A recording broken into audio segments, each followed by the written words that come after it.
Hey there, story lovers. This is Potter Vibes, and we're bringing you an epic adventure. What if Harry spoke Parseltongue at age 6 and Daphne Greengrass's ancient serpent bloodline recognized her king? Hit like, subscribe, and let's begin this journey. Chapter 1, The Garden and the Message. The snake was small, barely longer than Harry's forearm, and it lived under the loose board at the back of the Dursleys' garden where the fence had started to rot away. Harry had found it 3 weeks ago when he'd been pulling weeds as punishment for accidentally making Dudley's hair turn green at school. He hadn't meant to do it. He never meant to do any of it. But his hands had been near Dudley's head and he'd felt something hot and strange move through his fingers, and then Dudley had screamed, and then Harry had found himself in his cupboard for 4 days with meals slid through the cat flap. The snake hadn't seemed bothered by any of that when Harry told it. He wasn't sure when he'd started talking to it. That first day he'd just sat near the loose board because it was far from the house and Aunt Petunia's sharp eyes, and the snake had come out and regarded him with a flat, golden stare, and Harry had said, "You're not going to bite me, are you?" And the snake had said, "No." That was the whole conversation. But Harry had come back the next day, and the day after that. Today was a Thursday in late July and the sun was high and brutal and Harry was sitting cross-legged in the dirt with his back against the fence, and the snake was coiled loosely on the warm wood of the rotting board, and they were talking about the garden. "Petunia planted those roses herself," Harry said, nodding toward the orderly row of red blooms along the back wall. "But she makes me do all the work now. Water them, prune them, pull out anything that grows near them that isn't supposed to. She does not smell like someone who loves roses," the snake said. Its voice, if you could call it a voice, was more like a sensation than a sound. Like something sliding along the inside of Harry's skull, dry and deliberate. "She smells like something that wants to be seen loving roses." Harry thought about that. "Yeah," he said. "That's exactly right." The snake lifted its head slightly. "You are young," it said. "But you hear clearly. Is that unusual?" A pause. The snake's tongue flickered twice. "Yes." Harry pulled at a blade of grass, twisting it between his fingers. He was 6 years old and small for his age and wearing Dudley's old clothes which were 3 sizes too large, and he had a bruise on his left arm from where Dudley had grabbed him yesterday, and he had not eaten since breakfast, which had been half a piece of toast. None of this felt exceptional to him. It was just Tuesday. Or Thursday. Whichever. "How unusual?" he asked. "There are humans who speak our tongue," the snake said slowly, like it was choosing each word from a great pile of them. "Most learn it from their blood, passed from parent to child for many generations. It is not common. It has not been common for a very long time. The last speaker known to the old ones was a man of great darkness." Harry frowned. "I'm not dark." "No." The snake seemed certain about this. "You are not. That is what is strange." They sat in the heat for a while. A bee wandered through the roses. Somewhere inside the house, Dudley was watching television and laughing at something, that honking laugh that always made Harry's teeth ache. "What do the old ones mean?" Harry asked. "You said the last speaker was known to them. How old are the old ones?" "Old," the snake said simply. "There is a network, young speaker. Serpents do not live as humans live, in houses, in isolated little boxes. We move. We hear. We carry word across distances that would take your kind years to cross. There are serpents in this country who remember things your history books have forgotten. And they'll know about me. Because I can speak to you. They will know before sundown," the snake said. "Word travels fast among those with no legs to slow them." Harry sat with that for a moment. It should have frightened him, probably. A 6-year-old boy learning that a secret network of ancient snakes was about to start talking about him. But Harry Potter had spent the first years of his life learning that the world was strange and that strange things happened near him and that being frightened of them didn't change anything. So instead of frightened, he felt something that was closer to interested. "Will any of them come here?" he asked. "No." The snake lowered its head.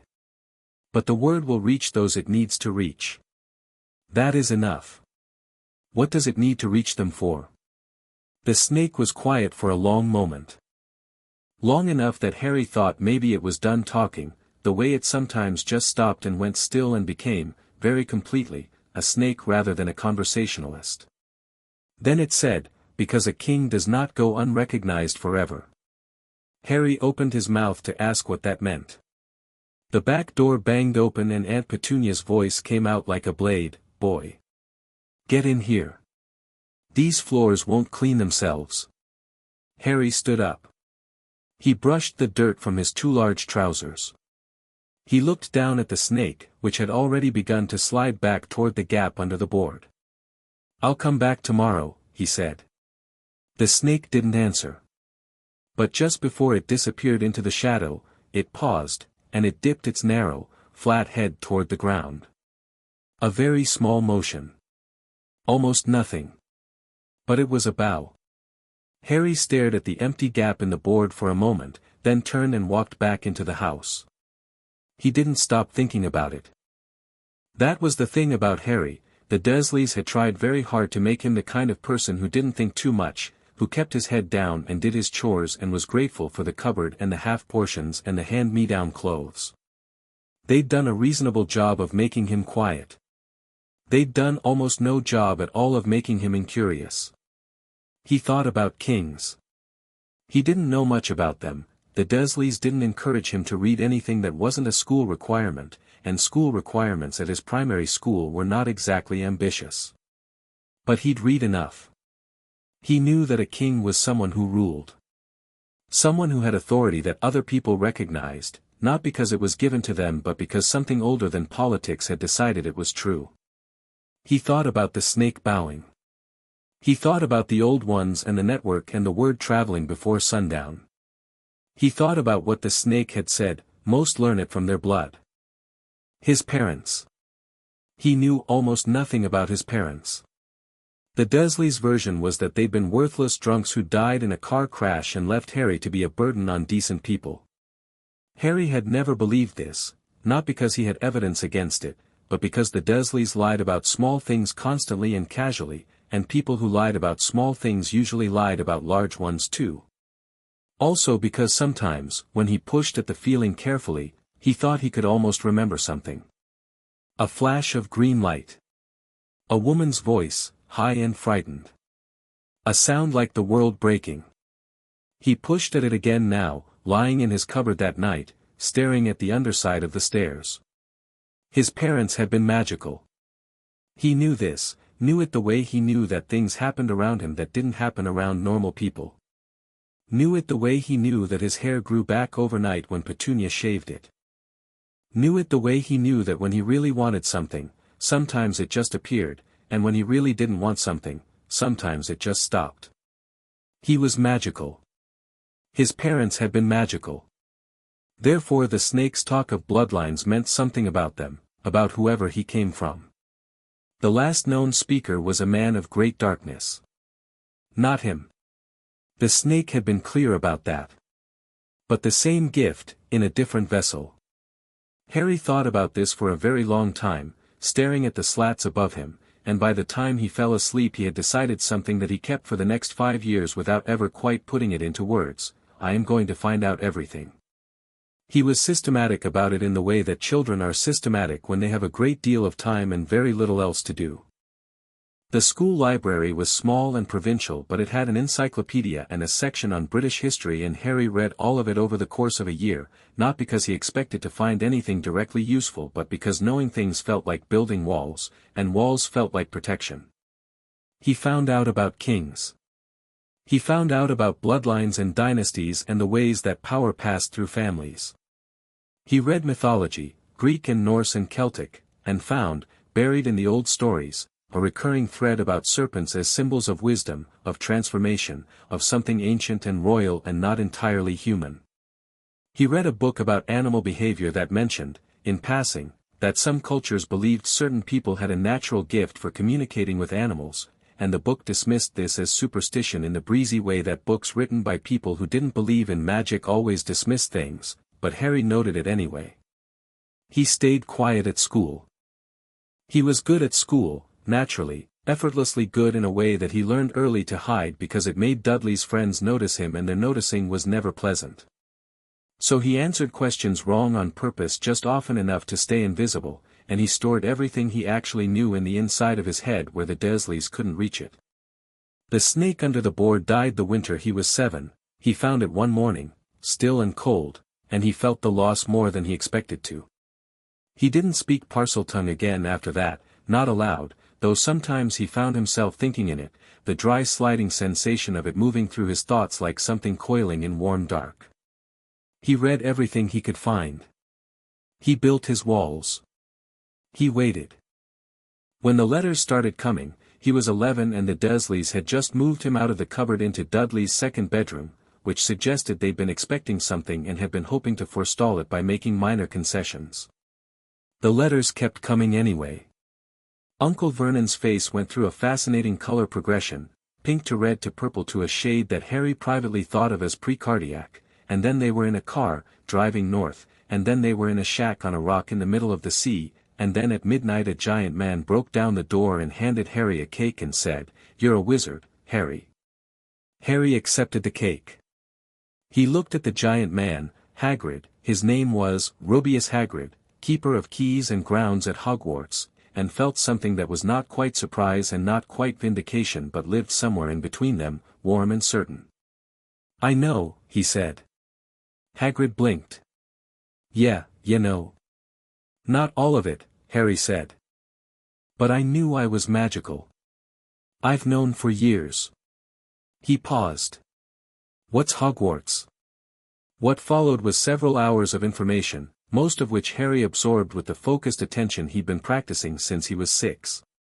He had questions, many questions, but he'd learned to sort questions into categories, things to ask now, things to research himself, things to keep entirely to himself. Hagrid was warm and genuine and clearly fond of Harry in a way that no adult had ever been fond of Harry before, and Harry found he liked him considerably. But Hagrid was also, transparently, not someone who was good at keeping secrets or at complicated thinking, and so Harry filed the deeper questions away for later. He did ask about his parents. Hagrid's face did something complicated. "Your mum and dad they were brilliant, Harry.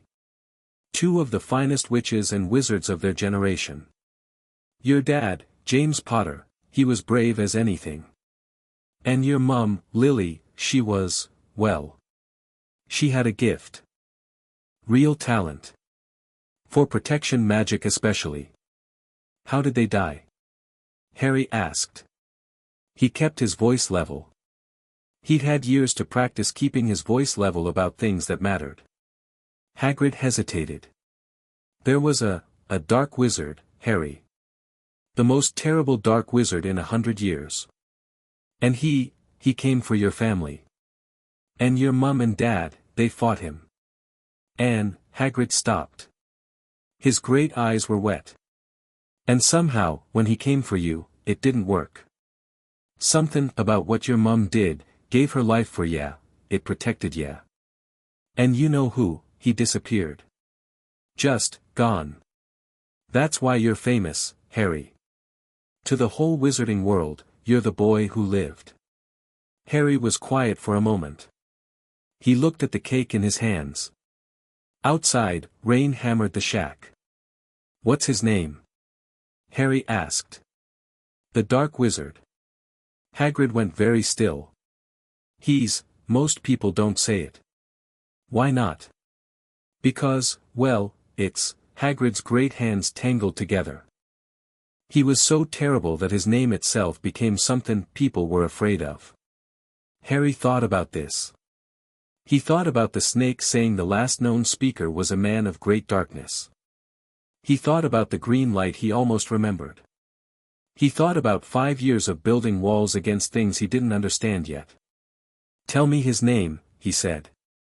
Hagrid told him. Harry said it 3 times, Voldemort, Voldemort, Voldemort, turning it over in his mouth like a stone, feeling its edges.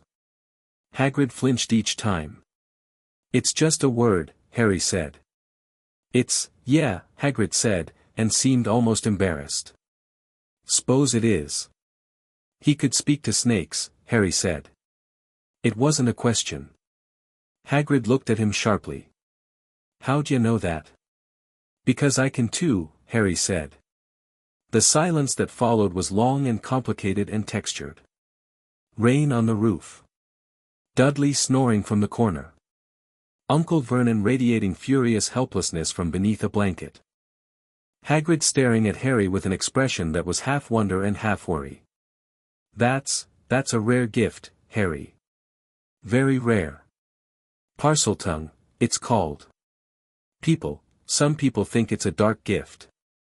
The snake I talked to when I was 6 didn't think so, Harry said. It said I wasn't dark. Hagrid opened his mouth. Closed it. Opened it again. Well, he said finally. That's Summit, isn't it? Diagon Alley was everything.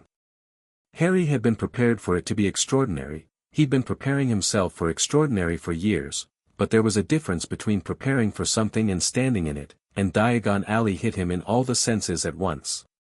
The noise of it. The smell of it, candle wax and something herbal and something else he couldn't name, something metallic and charged like the air before lightning. The people moving through it in robes, talking about wand weights and potion ingredients and Quidditch matches, and all of it so completely and unapologetically magical that Harry felt something loosen in his chest that he hadn't known was tight.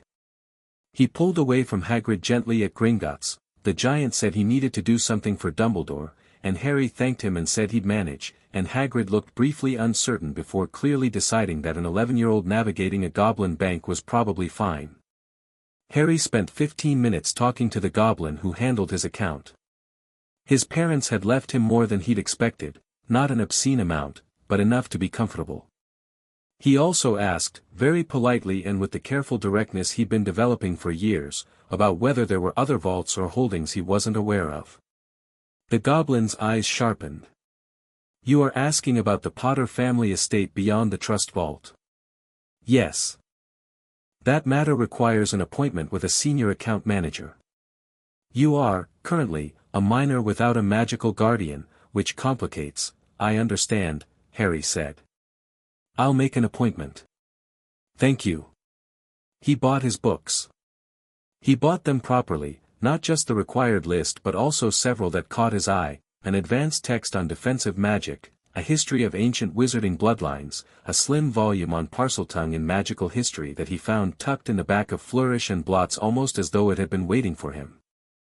He bought his robes and his wand, Holly and Phoenix Feather, 11 inches, and the man in the wand shop, Ollivander, gave him a look that was equal parts excitement and unease and said the wand chooses the wizard, and this is most curious in a way that suggested it was curious in a way that went beyond Harry. And by the time he met Hagrid back at the Leaky Cauldron he had a trunk full of books and a mind full of new walls under construction.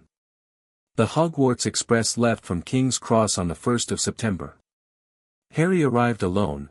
Hagrid had given him his ticket and his reassurances and gone back to Hogwarts, and found the barrier between platforms 9 and 10 and walked through it without hesitation, because at this point he had fully committed to the position that nothing was going to surprise him, and anyway he could see other families with trunks and owls heading toward the solid brick wall as though it were a door. The Hogwarts Express was scarlet and enormous and the platform smelled of steam and magic and someone's mother crying. Harry found an empty compartment and stowed his trunk and sat by the window and opened his history of bloodlines and read while the platform filled with people. He was 3 chapters in when the compartment door opened. A girl stood in the doorway. She was his age, 11, with very pale blonde hair worn in a neat plait over one shoulder and eyes that were an unusual shade of grey-blue, like ice over deep water. She was wearing robes that were clearly expensive without being showy, and she had a composure about her that sat strangely on someone so young, not the composure of a child trying to seem grown-up, but the composure of a person who had genuinely decided not to waste energy on things that didn't matter. She looked at Harry. He looked at her. This compartment is empty, she said. Mostly, Harry said. Something moved in her expression, the faintest shift, there and gone. She stepped inside and sat down across from him, and a small girl of perhaps 9 came in behind her and sat beside her, and the compartment door slid closed. "Daphne Greengrass," the girl said. Not a question, not an introduction in the social sense, more like a statement of fact, offered in the same tone you'd give a name for a ledger. "Harry Potter," Harry said, and went back to his book. Daphne Greengrass did not react to his name the way people apparently usually reacted to his name. He'd already had 3 such reactions on the platform, all of them involving pointing and gasping, and one small boy who had actually grabbed his mother's sleeve and said, "Mom, it's him." Daphne looked at him for a moment, and what moved in her face was not excitement or awe or calculation, but something quieter and more complicated. She looked, Harry thought, like someone who had been told something years ago and was only now confirming that it was true. "This is my sister, Astoria," she said, nodding at the small girl beside her. "Hello," Astoria said cheerfully. She appeared entirely unintimidated by anything in the situation, which Harry found immediately endearing. "You have a lightning bolt scar on your forehead." "I do," Harry agreed. "Does it hurt?" "Not usually. Sometimes it tingles." "Interesting," Astoria said, with the tone of a natural scientist making a field note. She produced a chocolate frog from somewhere and began negotiating with the wrapper. Daphne was looking out the window. The train had begun to move, the platform sliding away, London dissolving into the backgreen of the countryside. "Your book," she said, not looking at him. "A history of ancient magical bloodlines. That's not on the first-year reading list." "No," Harry agreed. "What chapter are you on?" Harry checked. 7. The Parseltongue lineages. Now she looked at him. That ice-water gaze, direct and measuring. "That's an interesting chapter to be on." Harry looked back at her. He felt something he didn't have a name for yet, something like the moment before the garden snake had bowed, that sense of something old and real clicking into place. "Is it?" he said. Daphne was quiet for a moment. She reached into her bag and drew out a book of her own, he couldn't see the title, and opened it, and seemed to return to reading. But just before she dropped her eyes, she said, very quietly, almost to herself, "My family's ancestral familiar bowed to something 5 years ago. In the middle of the night. My father spent 6 months trying to find out why." Harry kept his face still. He was good at keeping his face still. "Did he find out?" "No," Daphne said. "But I think I just did." She opened her book and read, and Harry looked at her for a moment, this careful, composed, complicated girl who had just said something enormous in the tone of a weather report, and he thought about the snake dipping its head in the shadow under the board, and he thought about the word network and word traveling before sundown, and he thought about the book in his hands and the chapter on lineages and kings. He smiled slightly. He went back to reading. "I assume you have questions," he said, after a moment. "Several hundred," Daphne said, without looking up. "But we have time." Astoria, who had finally defeated the chocolate frog wrapper, looked between them both with bright, interested eyes. "Are you two going to be important to each other?" she asked. "Astoria," Daphne said. "What?" "It's a legitimate question." Harry looked at Astoria and felt the smile widen slightly. "Ask me again in a few years," he said. "I'm going to hold you to that," Astoria said, and bit the head off her chocolate frog with considerable satisfaction. Outside, England scrolled past, green fields and grey skies and ancient hills that had been here since before there were words for any of it. The train moved north. 3 children sat in a compartment, 2 of them reading and 1 of them eating chocolate, and the world went quietly on around them, not yet knowing what was sitting in that small square space, not yet understanding that some things, once recognized, do not go unrecognized again. The snake in the Greengrass garden had bowed 5 years ago. And now Harry Potter was on his way to Hogwarts, and Daphne Greengrass was sitting 3 feet away from him with a book open in her lap and her eyes moving across the page with the focus of someone who was not really reading at all, who was, instead, thinking very hard about something that had just become very real. Harry turned to Chapter 8. The Recognition Compact, the heading read, and its implications for the living holders of Serpent Kingship. He read it twice. When he looked up, the sky outside had gone the deep purple of early evening, and Daphne was watching him with those ice-water eyes, and she said nothing, and he said nothing, because they were both, in their separate ways, still building the walls that would eventually become a shared kingdom. "Greengrass," he said. "Potter," she said. "We should probably talk," he said. "Properly. Not now. But soon." She looked at him for a long moment, and then she did something he suspected she didn't do very often for people she'd known for less than 3 hours. She nodded. Not a social nod. Not a polite agreement. A real one, the kind that meant yes, and I will hold you to that too. "Soon," she said. The train ran on into the dark, and somewhere in the ancient hills of Scotland, a school built 1,000 years ago was waiting with all its lights on, and Harry Potter, who had been told his whole life that he was nothing, was going to walk through its doors and begin, at last, to show the world what nothing could become. He closed his book. He leaned his head back against the seat. He thought about kings and serpents and the word traveling before sundown. He felt, for the first time in his life, like he was exactly where he was supposed to be. Chapter 2, The Ice Queen bows to no one, except him. The boats were Hagrid's domain, and Harry sat in one with Daphne and Astoria and a round-faced boy who introduced himself as Neville Longbottom in a voice that suggested he expected the introduction to be met with indifference. Harry shook his hand properly and said his name, and Neville blinked as though being treated like a person was mildly disorienting. "I know who you are," Neville said, then immediately looked mortified. "Sorry. That came out, I didn't mean it like, it's fine," Harry said. "Everyone does. My gran talks about you sometimes." Neville's hands found each other in his lap and held on. "She says, well, she says a lot of things. She can be a bit," he stopped. Reconsidered. "She's very enthusiastic about certain topics." "What kind of things does she say about me?" Neville's ears went red. "That you're the reason half the wizarding world still has parents." Harry looked out at the black water. The castle was ahead of them, enormous, lit from within, its towers cutting up against a sky that was crammed with stars. He'd been prepared for Hogwarts to be impressive. He had not been fully prepared for it to look like something that existed before the concept of human architecture was invented, like it had grown up out of the lakebed of its own decision. "She's not wrong," Daphne said, from beside him. She wasn't looking at Neville or at Harry, she was looking at the castle with an expression that was all calculation and no wonder, reading it the way Harry read books, looking for structure and meaning. Half the families that survived whose reign did so because his attention was on the Potters. That's simple history.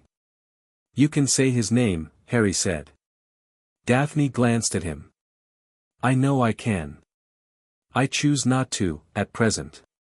It's a political choice, not a fearful one." "What's the political difference?" "Saying his name in front of first years on boats in the dark before we've even been sorted announces certain things about you.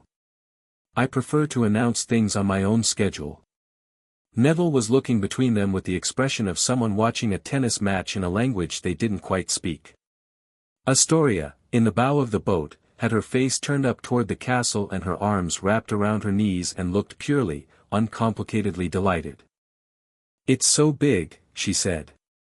"Daphne, it's enormous." "I've seen the family pictures," Daphne said. "Pictures don't do it justice." They didn't. Harry watched the castle grow as the boats moved toward it, and he let himself feel, briefly and privately, the thing that he wouldn't let show on his face, the full weight of arriving somewhere that was, against all odds and against 5 years of the Dursleys' best efforts, genuinely his. Then he put the feeling away and started thinking about the sorting. He'd read about the sorting hat. He'd found a reference to it in a book on Hogwarts history that he'd bought in Diagon Alley, and he understood the basic principle: magical artifact, genuine sentience, reads the qualities of incoming students and assigns them to houses. What he'd thought about, in the weeks since, was not which house he'd be sorted into but how the hat would read him, and what that reading would mean. He thought he knew what it would find. He'd known himself for a long time. The entrance hall was everything Hagrid had hinted at and nothing like what the word entrance hall suggested. It was vast and stone-floored and full of the kind of silence that only exists in very old buildings, a silence with texture and history in it. The other first years clustered together with the unconscious herding instinct of young humans in unknown territory. Harry stood slightly apart, not because he was unfriendly but because he was watching. He watched the ghosts drift through the walls and noticed which ones went to which parts of the castle. He watched the older students on the staircases above and clocked the way the house differences were already visible in posture and grouping. He watched a pale blonde boy on the other side of the cluster moving through the group with the practiced ease of someone who believed himself to be the most important person in any room he occupied. The boy caught Harry looking and angled toward him. It was a very smooth angle, practiced, almost automatic, like something done so many times it had become muscle memory. "Harry Potter," the boy said. Statement, not question, same as Daphne, but where Daphne's directness had felt like honesty, this felt like a move in a game. "I'm Draco Malfoy." He said his own name the way some people said checkmate. Harry looked at him for a moment. He was everything the books on pure-blood social structures had described in aggregate: the carefully arranged hair, the expensive robes, the chin set at an angle that was meant to convey authority without effort. He was also, Harry assessed quickly, watching for a specific reaction to the name Malfoy and not quite managing to conceal that he was watching. "Hello," Harry said pleasantly. Draco waited a beat. No recognition, no deference. His eyes flickered. "I can help you, you know. Navigating, all of this." A small gesture that encompassed the castle, the magical world, everything. "There are things worth knowing. About which families matter. Who to associate with and who to." A slight pause, loaded. "Avoid."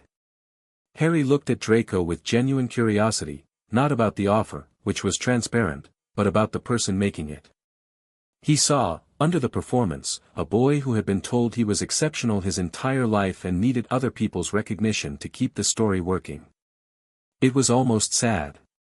"I think I'll work that out myself," Harry said. "But thanks." He turned back to watching the hall. Draco stood behind him for a moment in the specific silence of someone who isn't used to being dismissed and isn't sure what to do with the experience. Then he moved away. Harry heard him find someone else to talk to, a stocky boy named Crabbe, by the sound of the name, and listened to the performance restart. Neville appeared at his elbow. "That was Draco Malfoy," he said, in the tone of someone providing useful information. "I gathered. His family was, during the war, they were," Neville lowered his voice considerably. "Death Eaters. Some of them.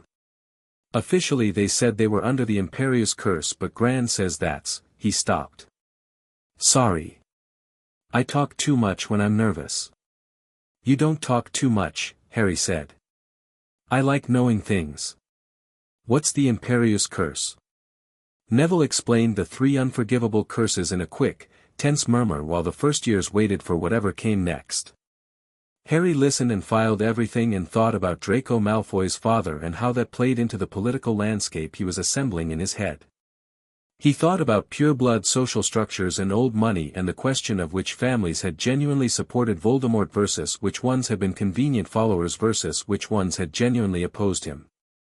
He thought about the Greengrass family, and what their position had been. He hadn't asked Daphne yet. But he would. Daphne herself was standing a few feet away, slightly apart from the cluster in a way that mirrored Harry's own positioning without apparently being aware of it. When McGonagall, a tall witch with a sharp face and square spectacles who radiated competence and zero patience, arrived and led them through the huge doors into the Great Hall, Harry ended up walking near her, neither by accident nor by design but simply because they'd both naturally gravitated to the edges of the group. "Malfoy approached you," she said, not quite quietly enough that Neville couldn't hear, but clearly not caring whether he did. "Briefly," Harry said. How did that go for him? Poorly. The faintest upward movement at the corner of her mouth. Gone immediately. But there. The great hall made the entrance hall look modest. Harry took it in comprehensively, the 4 long tables, the floating candles, the bewitched ceiling that was currently showing a clear October sky full of early stars, the high table with its faculty who were all, with varying degrees of subtlety, looking at the incoming first years to find Harry Potter. He ignored them all with complete comfort and looked, instead, at the sorting hat, which was sitting on a stool at the front of the hall looking exactly like a battered old hat until it opened what appeared to be a mouth and began to sing. The hat's song was a reasonable piece of verse about the 4 houses. Harry noted each descriptor. He thought about which house he'd be placed in, and about what each placement would mean politically and practically, and he found, when he examined his own honest answer, that he didn't care much where he landed as long as he was somewhere in this world he'd been pointing himself towards since he was 6 years old, sitting in a garden and learning that kings existed and that he might be one. McGonagall called names from a scroll. Hermione Granger went to Gryffindor and sat down with the beaming relief of someone who had prepared for an exam and received confirmation that they prepared correctly. Neville Longbottom's name was called and he walked up with the careful determination of someone expecting to trip, and the hat sat on his head for what seemed like a long time, and then it called Gryffindor, and Neville's face did something private and complicated that Harry read as relief that I'm where my family expected and terror that I'll now have to prove I belong here. Harry made a mental note to be useful to Neville Longbottom when opportunities arose. Potter, Harry. The hall did what he'd been told halls did. The whisper moved through it like something wind-driven, Potter, Potter, it's Harry Potter, the scar, and Harry walked up through it without rushing and without pausing and sat on the stool and let McGonagall place the hat on his head with the same ease he did everything, which was to say, completely. The hat's voice was inside his skull. Not like Parseltongue, that was dry and sliding. The hat was different. Layered, like voices talking over each other and combining into one. Well, well, it said. This is unusual. Harry waited. You've been preparing, the hat said.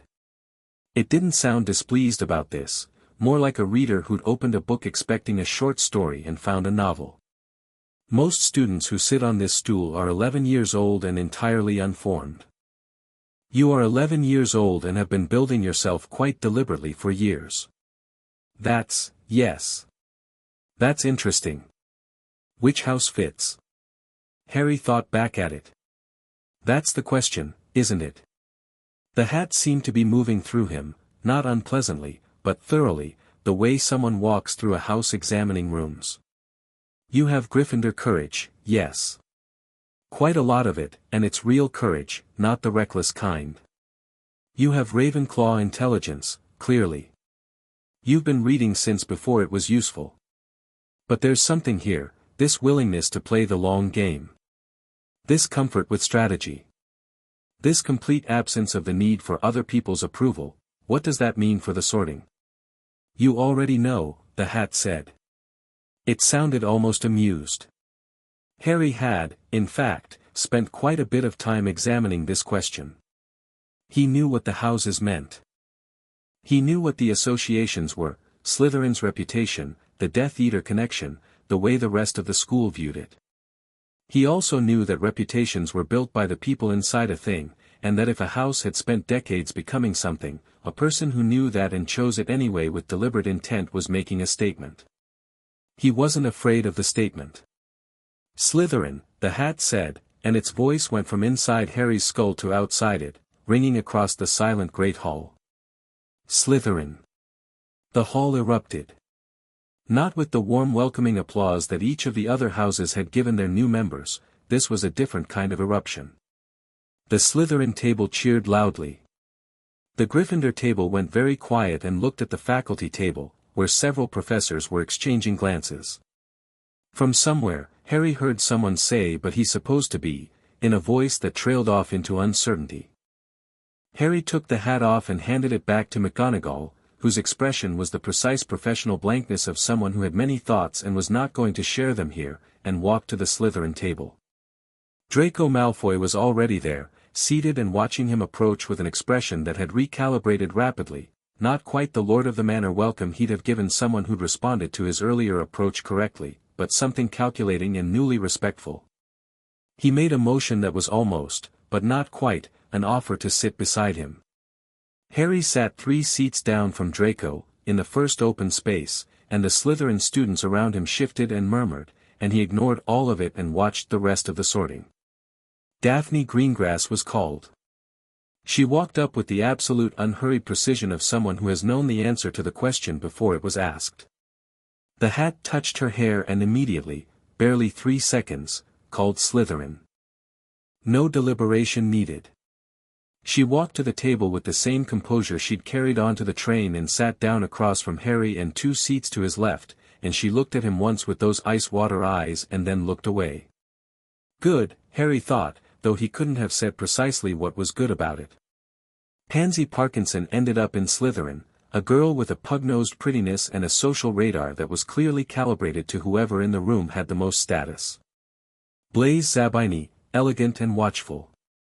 A handful of others whose names Harry catalogued. Then the feast appeared and everything became, for a while, just food, and Harry was 11 years old and had spent most of his life eating inadequate meals in a cupboard, and the Hogwarts feast was an abundance so complete that it felt briefly like argument, like the world making a point about what should have always been available to him. He ate properly and listened to the table around him and built his first assessments. Draco Malfoy was running a performance for the Slytherin first years, positioning himself as the authority, the one who knew things and decided things. It was working on Crabbe and Goyle, who appeared to process the world primarily through the question of what the largest and most powerful person near them thought. It was working less well on Zabini, who had the detached amusement of someone watching a play they've already read. It was not working at all on Daphne, who had not looked at Draco once since she sat down. Draco was not managing his reaction to this well. Greengrass, he said, about halfway through the feast, with the tone of someone who has decided to address a situation they've been ignoring. Your family and mine have always had an understanding. We have a cordial relationship, Daphne said pleasantly, in the same tone she'd have used to say the weather today is overcast. She still wasn't looking at him. Right. So it would make sense, naturally, for our family's children to, Draco. She said his name with a precision that stopped him mid-sentence. Now she looked at him, and her expression was the social equivalent of a closed door. I have a great deal of respect for the Malfoy family's position. I also make my own decisions. I'll see you in class. Draco's jaw tightened. He looked across the table and found Harry, who was eating a bread roll and not visibly paying attention, which Draco correctly identified as deliberate. Potter seems to be enjoying his sorting, Draco said, with the particular edge of someone who expects the mention of Slytherin to sting. I sorted exactly where I expected to, Harry said pleasantly. Pass the pumpkin juice? Zabini passed the pumpkin juice. His dark eyes were bright with something that was very close to entertained. Draco had the expression of someone who keeps trying to find the right angle on a wall and keeps getting the wall. He looked at Harry, then at Daphne, then at Harry again, and seemed to reach a conclusion that he didn't quite know what to do with. Well, he said, retreating into dignity. I'm sure we'll all find our place here. I already know mine, Harry said. He said it without edge, without performance, without any of the dramatic weight that Draco put into similar statements. He said it the way you'd say the sky is blue, as a simple report of a known fact. And somehow that was more unsettling to Draco than any kind of challenge would have been. Zabini caught Harry's eye and raised his goblet very slightly. Harry raised his in return. The dormitory was fine. Stone walls, 4-poster beds with green hangings, the distant sound of the lake. Harry had slept in a cupboard for 10 years, and he was genuinely not difficult to please in terms of sleeping arrangements. He organized his things efficiently, put his books in order of likely immediate use, and lay down and looked at the canopy above him. He had been at Hogwarts for approximately 4 hours. In those 4 hours, he'd been sorted into Slytherin, which the school had clearly not expected. He dismissed Draco Malfoy's attempted alliance once and established a tentative one with Zabini based entirely on a shared sense of the absurd. He'd confirmed what he'd suspected on the train, that Daphne Greengrass was almost certainly aware of the recognition compact and its implications. He'd made a mental note about Neville that he intended to act on. He thought about Dumbledore. The headmaster had spoken at the feast with the warmth and slight eccentricity of someone who genuinely loved the institution, and Harry had listened carefully and registered something in the space between the warmth and the eccentricity. A quality of management. Dumbledore wasn't just welcoming them, he was arranging them. The warmth was real and the care was real, Harry thought, but underneath it something was always calculating. He stored this observation carefully. Across the dormitory, Draco Malfoy was talking to Crabbe and Goyle in a low voice about something that involved the words Potter and position and obviously Dumbledore's favorite. Harry let it go. Draco was working out what to do with a situation that hadn't gone the way he'd planned, and that working out would take a while, and the results of it would be informative. He closed his eyes.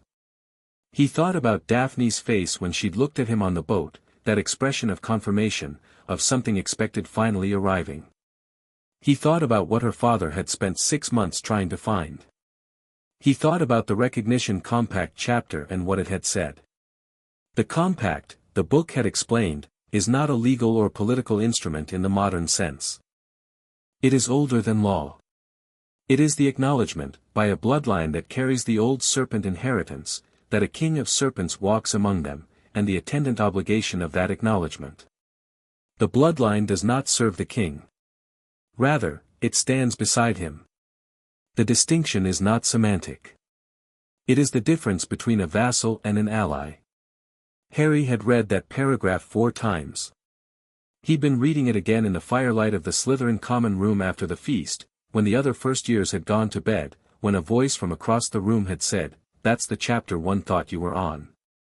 Daphne had been sitting in one of the high-backed chairs near the fire, a book of her own in her lap, and she'd spoken without looking up, the same tone she'd used on the train, that flat, informative directness. Harry had set his book down. "You've read it. My family has a copy that's 300 years older than that edition," she said. "The annotations alone take longer to read than the main text." "What do the annotations say?" Now she'd looked up.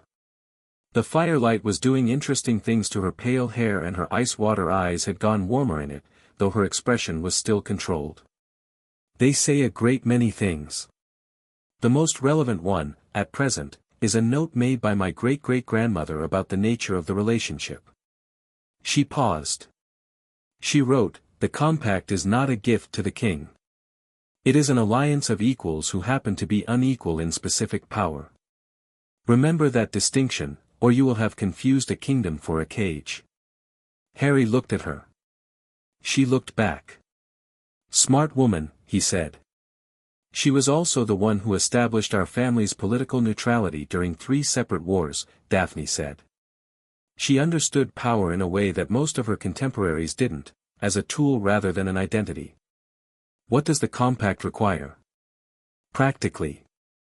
Daphne was quiet for a moment, in the way of someone deciding how much to say and in what order.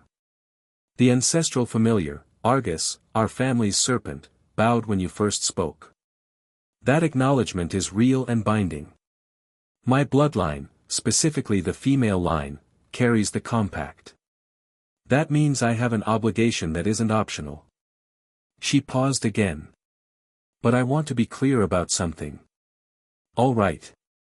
I would fulfill the compact regardless of whether I thought you were worth it," she said. "Because it's a debt that predates me and the choice was made before I was born and I am not going to dishonor my family by ignoring it. But what I want, what I'm choosing, personally, independently of the compact, is to be useful to someone who is actually doing something worthwhile.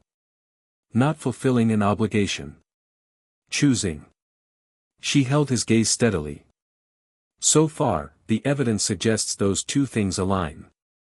I want you to know the difference." The fire crackled. Down in the dormitories, someone was snoring. Harry thought about this carefully because she'd said something important and he wasn't going to treat it carelessly. The compact is your obligation, he said slowly. Your choice is separate. Yes. I appreciate knowing the difference. He meant it. I don't want someone beside me because they have to be. Good, she said. Then we agree. We agree, he said. A brief silence. Then, because he'd been thinking about it for weeks and this seemed like the right moment, what was your family's position? During Voldemort's reign. Daphne didn't flinch at the name. Neutral, she said. Carefully, expensively neutral. My father maintained social relationships across both camps, provided financial support to no one, and moved our family's primary holdings into structures that couldn't be seized regardless of who won. A beat. He is not a heroic man. He is a pragmatic one. He kept us alive and independent. That's not nothing. No, she agreed. But it's also not what I intend to be. They looked at each other across the firelight for a moment, and then Daphne stood and closed her book, and said good night with the practicality of someone closing a meeting that had reached its productive conclusions, and went to the girls' dormitories. Harry sat by the fire for a while longer. He thought, an ally of equals who happened to be unequal in specific power. He thought he could work with that. The first week of classes was informative in multiple directions. Transfiguration was taught by McGonagall, who had the quality of a blade, sharp and precise and unexpectedly fair. She transformed her desk into a pig and back again by way of introduction, and Harry thought he would like her, and also that she would not be someone who could be manipulated or charmed, and that this was something to respect rather than work around. He turned his match into a needle on the first try and spent the rest of the class reading ahead in the textbook while other students struggled with the concept. McGonagall noticed this and paused beside his desk and looked at his needle and then at him and then said, very quietly, "Do you find this too easy, Mr. Potter?" "I find the physical transformation easy," Harry said, honestly.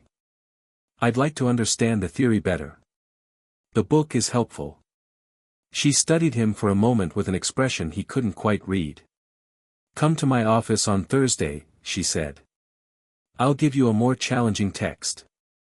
He went on Thursday and she gave him a theory text 3 years ahead of his level, and he thanked her, and she said, almost despite herself, "You're not what I expected."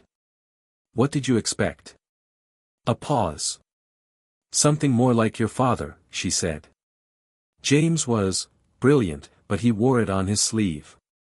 You're different." "I had more time to prepare," Harry said. She looked at him sharply. Then she said, "Yes. I suppose you did, and there was something behind it, guilt, maybe, or something adjacent to guilt, that Harry noted and filed away. Potions was Snape, and Snape was a problem in the sense that he walked into the classroom on the first day and immediately, deliberately, publicly tried to humiliate Harry with a series of rapid-fire questions about potions theory that were designed not to test knowledge but to demonstrate that Harry didn't have any. Harry answered all of them. Not because he wanted to win a confrontation in the first week, he had no particular interest in confrontations for their own sake, but because the questions were asked and he knew the answers and there was no world in which pretending ignorance made sense. Bezoars came from the stomach of a goat. Aconite was also known as wolfsbane and monkshood. The difference between a potion and an elixir was a matter of intent and duration. Snape's expression shifted through something unpleasant by the third answer. He moved on. After class, in the corridor, Daphne fell into step beside Harry without ceremony. "Snape," she said. "Yes. He was my mother's year at school. He's held grudges across family lines for 20 years based on dynamics he was involved in as a teenager." She paused.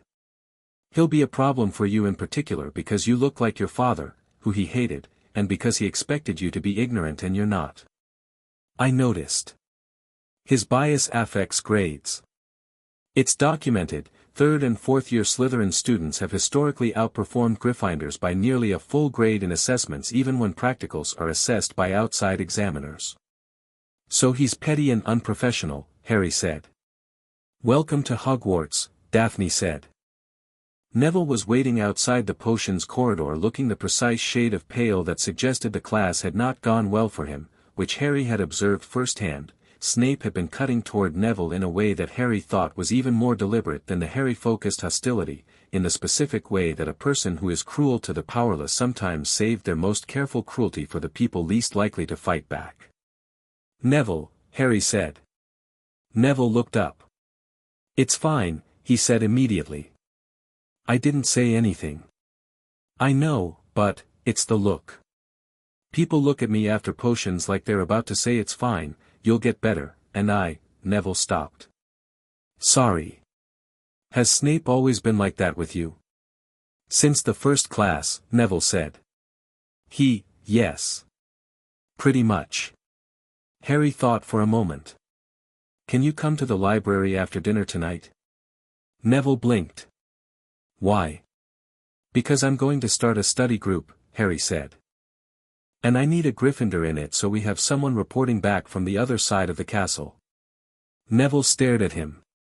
"Are you serious?" "Yes." "You want me in why would you want me specifically?" Harry looked at him directly. "Because you paid attention in every single class today even when things were going wrong, and because you know more about herbology than anyone in our year and probably several years above us, and because I think you're more useful than you believe yourself to be." He paused. "Also I like you." Neville seemed to have temporarily lost the ability to speak. Eventually he said, "All right. Library. 8 o'clock." Daphne had been standing through this exchange with an expression that was doing very little except being carefully neutral. When Neville had gone, she said, "Smart. Having a Gryffindor in the group normalizes it across house lines." "That's part of it," Harry said. "But I also meant what I said." "I know," she said. And the slightly surprised quality she tried to hide said she was still recalibrating what kind of person he was. Good, Harry thought. He wanted to keep her recalibrating. A person who was surprised by him occasionally was a person who was paying attention. The study group became a real thing. Harry, Daphne, Neville, and eventually Zabini, who appeared one evening at the library table without invitation and sat down and opened a book and said, "I'm not here for socializing. I'm here because the company is less tedious than the alternatives," and that was apparently that. Harry and Deville, as Astoria immediately christened them, with great satisfaction, when she visited on a weekend, turned out to be an effective combination.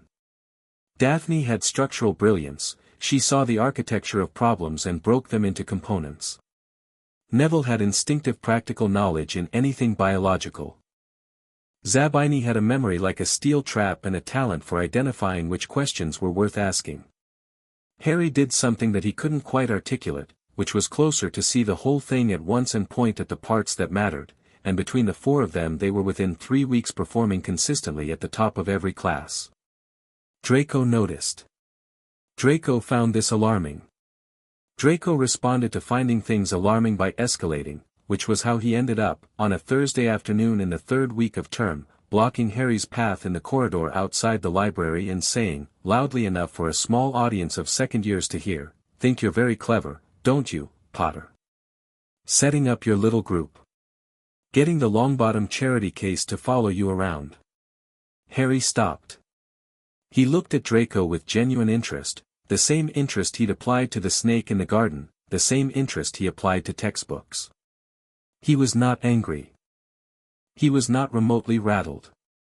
He was, if anything, curious about the specific shape of what Draco was doing. "Is this the part where I'm supposed to challenge you to something?" he asked. Draco blinked. "What? That's what this is, isn't it? You've set up a moment where I respond badly and then we do something that involves brooms and probably nighttime rule-breaking and you use it to establish a hierarchy." Harry tilted his head.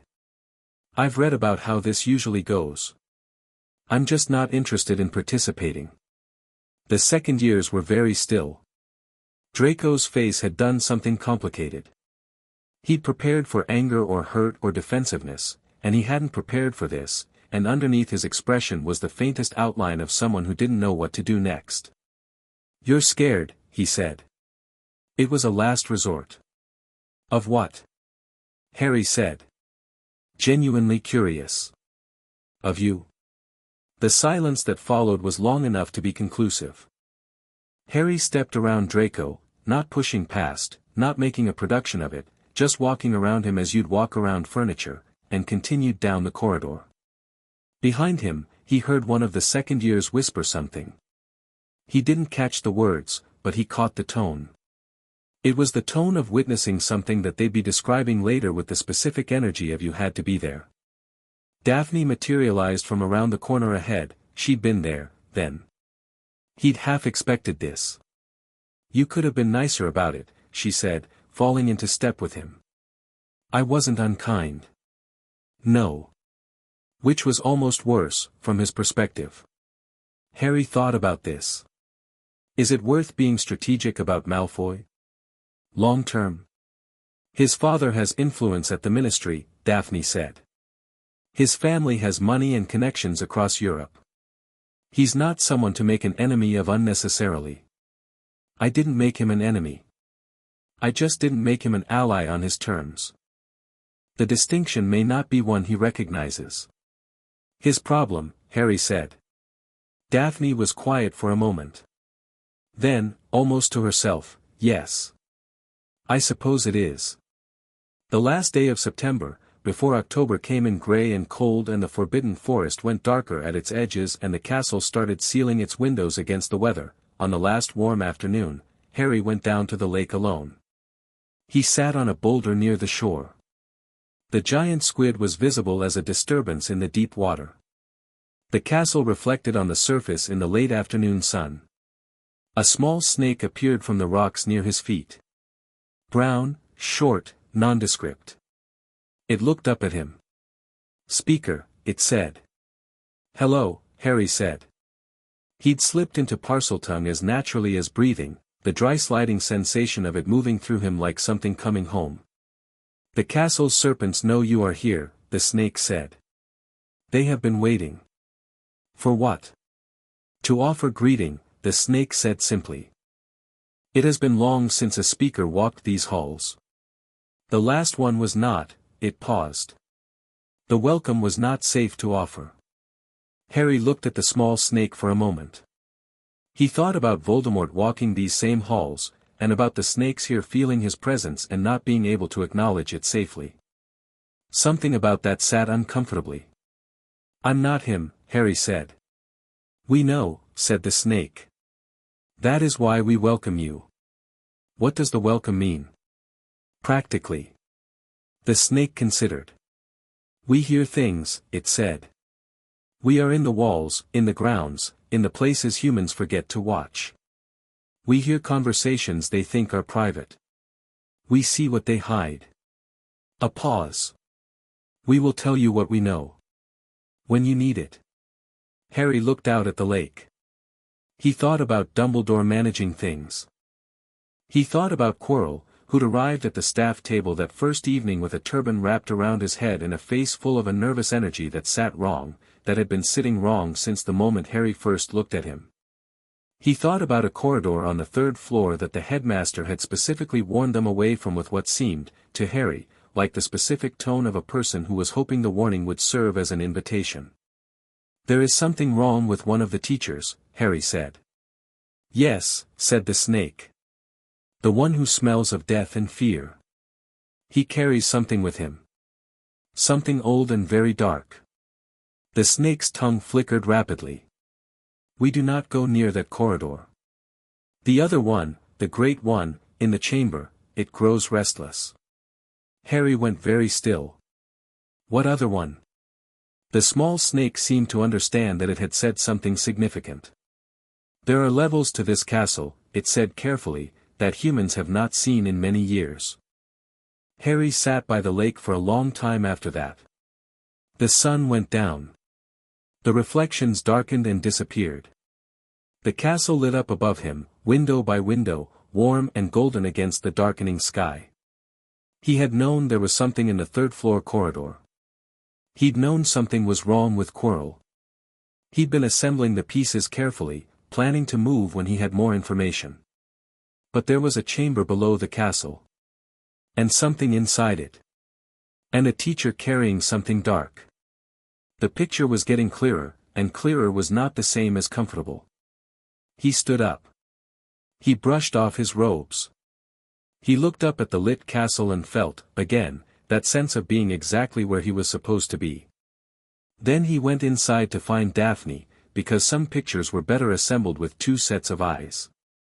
Chapter 3, Old Magic and Older Debts. October came in sideways, all grey wind and rain that hit the castle windows like gravel, and the corridors of Hogwarts filled with the particular indoor energy of people who couldn't go outside, louder, more restless, coiled like something waiting for permission to move. Harry didn't mind the rain. He'd spent years in a cupboard and understood that the quality of a space had nothing to do with the weather outside it. He liked the castle in bad weather actually, liked the way it became something self-contained, a world that didn't need anything beyond its own walls to be complete. He spent the first week of October in the library, in the evenings after study group, pulling every book he could find on Hogwarts architecture. There were two of which were largely useless, the kind of history books that were more interested in which headmaster installed which gargoyle than in anything structural. The third was older, published 1743, written by a witch named Eulalia Macmillan who appeared to have been both an architectural historian and someone with no patience for incomplete information. Her chapter on the castle's lower levels was dense and specific and occasionally interrupted by her own frustrated annotations about things she'd been denied access to. The lower chambers, she wrote, predate the main castle structure by at minimum 3 centuries. They were not built by the founders, they were found by them, already present, already purposed. Salazar Slytherin in particular is documented to have spent considerable private time in the subterranean levels, and his modifications to the existing structures are the subject of considerable speculation given that he left no written record of the work. Harry read this 3 times and then went to find Daphne. She was in the common room, at the table near the window that had become, without formal designation, their table, hers and Harry's and Zabini's and occasionally Neville's, when Neville came down to Slytherin, which he did more often than anyone seemed to think was normal but which nobody with any sense objected to because Neville had brought them all through 2 particularly brutal herbology assignments already. Harry set the Macmillan book in front of her and pointed at the paragraph. She read it. She turned the page. She read the next section. She went back to the beginning and read the whole chapter. "You think the chamber the snake mentioned is Slytherin's work," she said. "I think the snake said something old and very dark was growing restless below the castle," Harry said. "And I think there are subterranean levels Slytherin specifically modified. And I think a teacher in this school is carrying something that the castle's snakes describe as old and dark." He sat down. "I don't think those are 3 separate things." Daphne looked at the book and then at him. "What kind of teacher carries something old and dark on their person?" "Someone who isn't entirely their own person anymore," Harry said. A pause. "You think someone is possessed?" "I think Quirrell's behavior has been wrong since the first day. I think the turban is covering something. I think the snakes avoid the 3rd floor corridor and they also mention Quirrell in the same breath as something they don't go near." He paused. "I also think there's something on the 3rd floor that's being guarded, and that whatever Dumbledore moved there from Gringotts in July is relevant." Daphne was very still in the way she got when she was thinking quickly. "How do you know about Gringotts?" "I asked the right questions when I was there." He'd asked the goblin, actually, in a roundabout way, not about the specific vault, but about high-security vaults and what kind of objects warranted them. The goblin had been carefully indirect. But carefully indirect told you something on its own. "All right," Daphne said slowly. "Suppose you're right. Suppose there's something powerful being stored in the school, and there's a possessed teacher trying to get to it, and it all connects to Voldemort." She said the name without any particular ceremony. She dropped the political avoidance of it by the 3rd week, somewhere around the point when it became clear that Harry was not the kind of person who was impressed by studied caution. "What are you planning to do?" "Watch," Harry said. "For now. Gather more information. I'm not going to act without knowing what I'm acting into." He leaned back. But I want you to know what I know. Because? He looked at her steadily. Because you're my ally and you should have the same picture I have. She held his gaze for a moment. Something moved in her expression that was warmer than her usual register, a warmth she didn't perform and therefore almost never showed. Fine, she said. Then here's what I can add. My father wrote to me last week. He mentioned that there are rumors at the ministry about Gringotts, a break-in, in August. Vault 713. Whatever was in there had already been moved, but someone tried. Harry thought about this. Who would try to break into Gringotts? Someone desperate, Daphne said. Or someone not operating with full human judgment. They looked at each other. Right, Harry said. Right, Daphne agreed. Zabini appeared from his dormitory with a book under his arm, registered the quality of their silence, sat down, looked between them, and said, Something's happening and you're not going to tell me everything yet. Not yet, Harry confirmed. Fine. I'll wait. He opened his book. Try not to blow up the school. No promises, Harry said. Zabini's mouth curved. He read his book. Flitwick's Charms class was the one where Harry found himself genuinely, purely enjoying the subject, not in the this is useful way that he enjoyed most things but in the way that sometimes a piece of music hits you somewhere you weren't expecting. Flitwick was tiny and enthusiastic and completely without pretension, and he taught like someone sharing something he genuinely loved rather than delivering information he was professionally obligated to convey. They were on the levitation charm. Wingardium Leviosa. Simple, foundational, deeply important, the underlying mechanics of the charm were the basis for a substantial portion of more advanced magic, and Flitwick never let you forget that even as he made the immediate lesson feel approachable. Harry had the feather off the desk on his third attempt. By his 10th attempt, he was holding it steady at eye level while simultaneously reading the theory chapter on why the specific wrist movement mattered, which had to do with the angle of magical intention and the way the Latin root of the incantation actually did some of the structural work of the spell. Across the room, he could hear Hermione Granger explaining the wrist movement to Ron Weasley with the patient precision of someone who had read everything and retained all of it. Ron was responding with the slight surliness of someone who suspected they were being helped but wasn't sure they'd consented to it. Harry had been watching Hermione Granger for 3 weeks and had reached the conclusion that she was exceptional and that nobody in her immediate social orbit appeared to be aware of this, including Hermione herself, who wore her intelligence like armor and hadn't yet figured out that armor that heavy kept people out in both directions.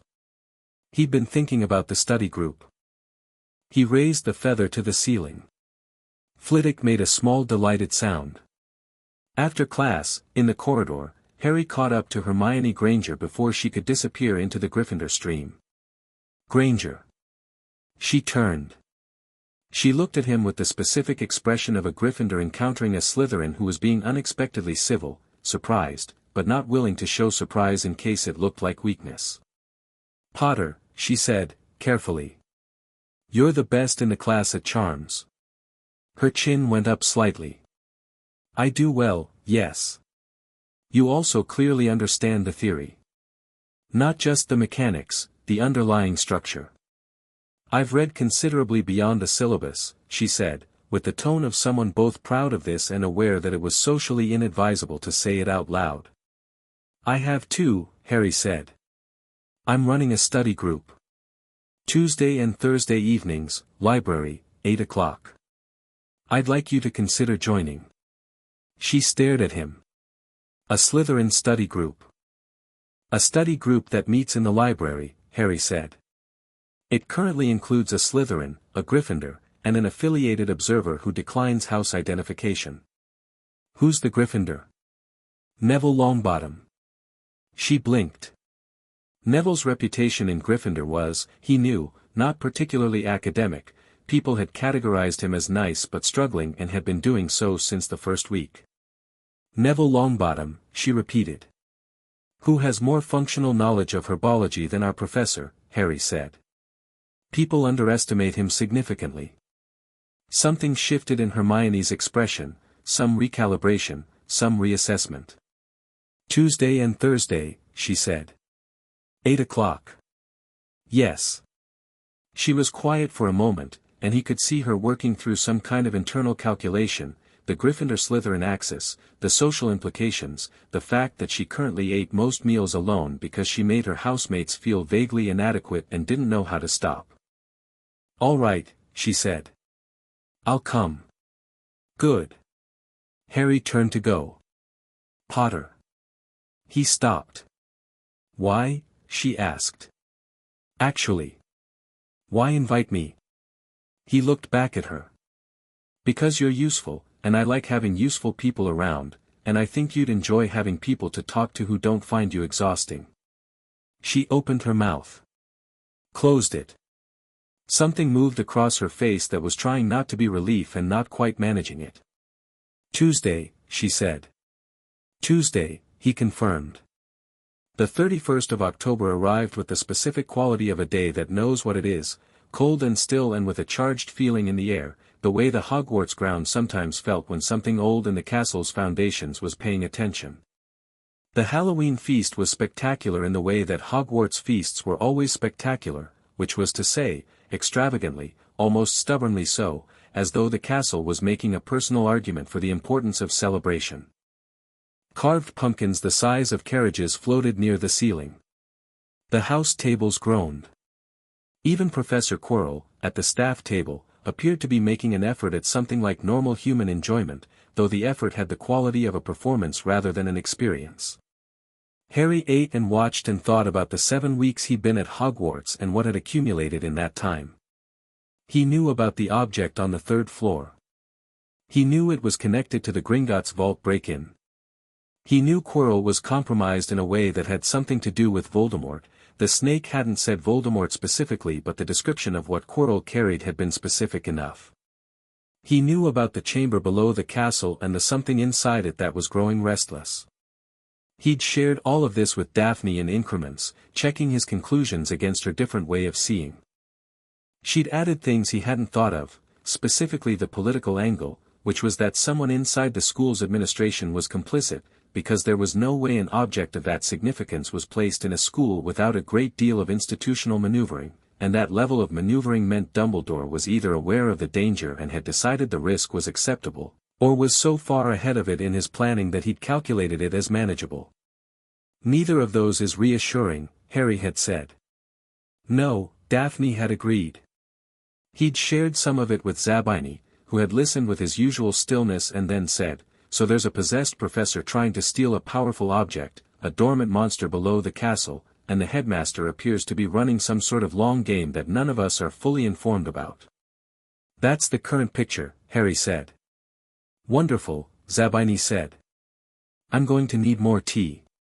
He hadn't told Hermione all of it. Not because he didn't trust her. He'd revised his assessment of Hermione upward sharply in the 3 weeks since she'd joined the study group, and he thought that given time she'd be someone he trusted considerably, but because Hermione's instinct, when presented with danger, was to consult authority, and Harry had specific reasons not to go to authority yet. He'd told her enough to make her careful. He was thinking about all of this, pushing food around his plate, when the doors of the great hall burst open. Professor Quirrell came through them at something close to a run, his turban askew, his face the color of old chalk, and cried, "Troll, in the dungeons, thought you ought to know," and then he appeared to faint, though Harry, watching him fall, noted that it was a very controlled fall for a faint, the kind of falling that a person does when they want to appear to have fainted rather than the kind that happens when consciousness actually leaves a body. The hall erupted.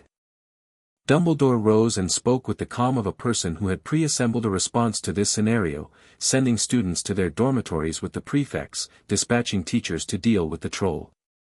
The flow of students became a river and Harry stood up and found, immediately, that he had a choice to make. Hermione Granger hadn't been at the feast. He knew this because he'd been tracking the room and he'd noticed her absence. She'd had some kind of confrontation with Ron Weasley earlier in the day, he'd gathered from Neville, and she'd spent the afternoon crying in a bathroom on the 2nd floor, which meant she'd missed dinner, which meant she was still in the castle somewhere above the dungeons and had not received the warning. He looked at Daphne. She was already looking at him. "Bathroom on the 2nd floor," he said. I know, she said. The troll will. It was heading for the dungeons when he announced it, Daphne said, quickly and quietly. Trolls don't navigate well in new environments. It'll make noise and it'll be slow. We have time if we move. They moved. It was not heroic in the movie sense. They weren't running dramatically into danger with blazing eyes and heroic music. They were moving quickly and quietly through mostly empty corridors, going against the student traffic that was flowing toward the dormitories, and they were thinking about it the whole time, calculating the troll's likely movement, the layout of the second floor, the location of the nearest bathroom. Neville appeared from around a corner, eyes wide. I saw you leave, he said. Where are you? Granger's in the second floor bathroom, Harry said, without stopping. Come if you want. Neville came. The second floor corridor smelled it before they heard it. The troll's stench arrived first, a wall of odor that was both biological and mineral, like something ancient and not quite alive. Then the sound, a rhythmic, heavy thud that wasn't footsteps exactly but the movement of a mass that was too large to be moving indoors, knocking against the corridor walls as it went. Harry stopped at the corner. He looked around it.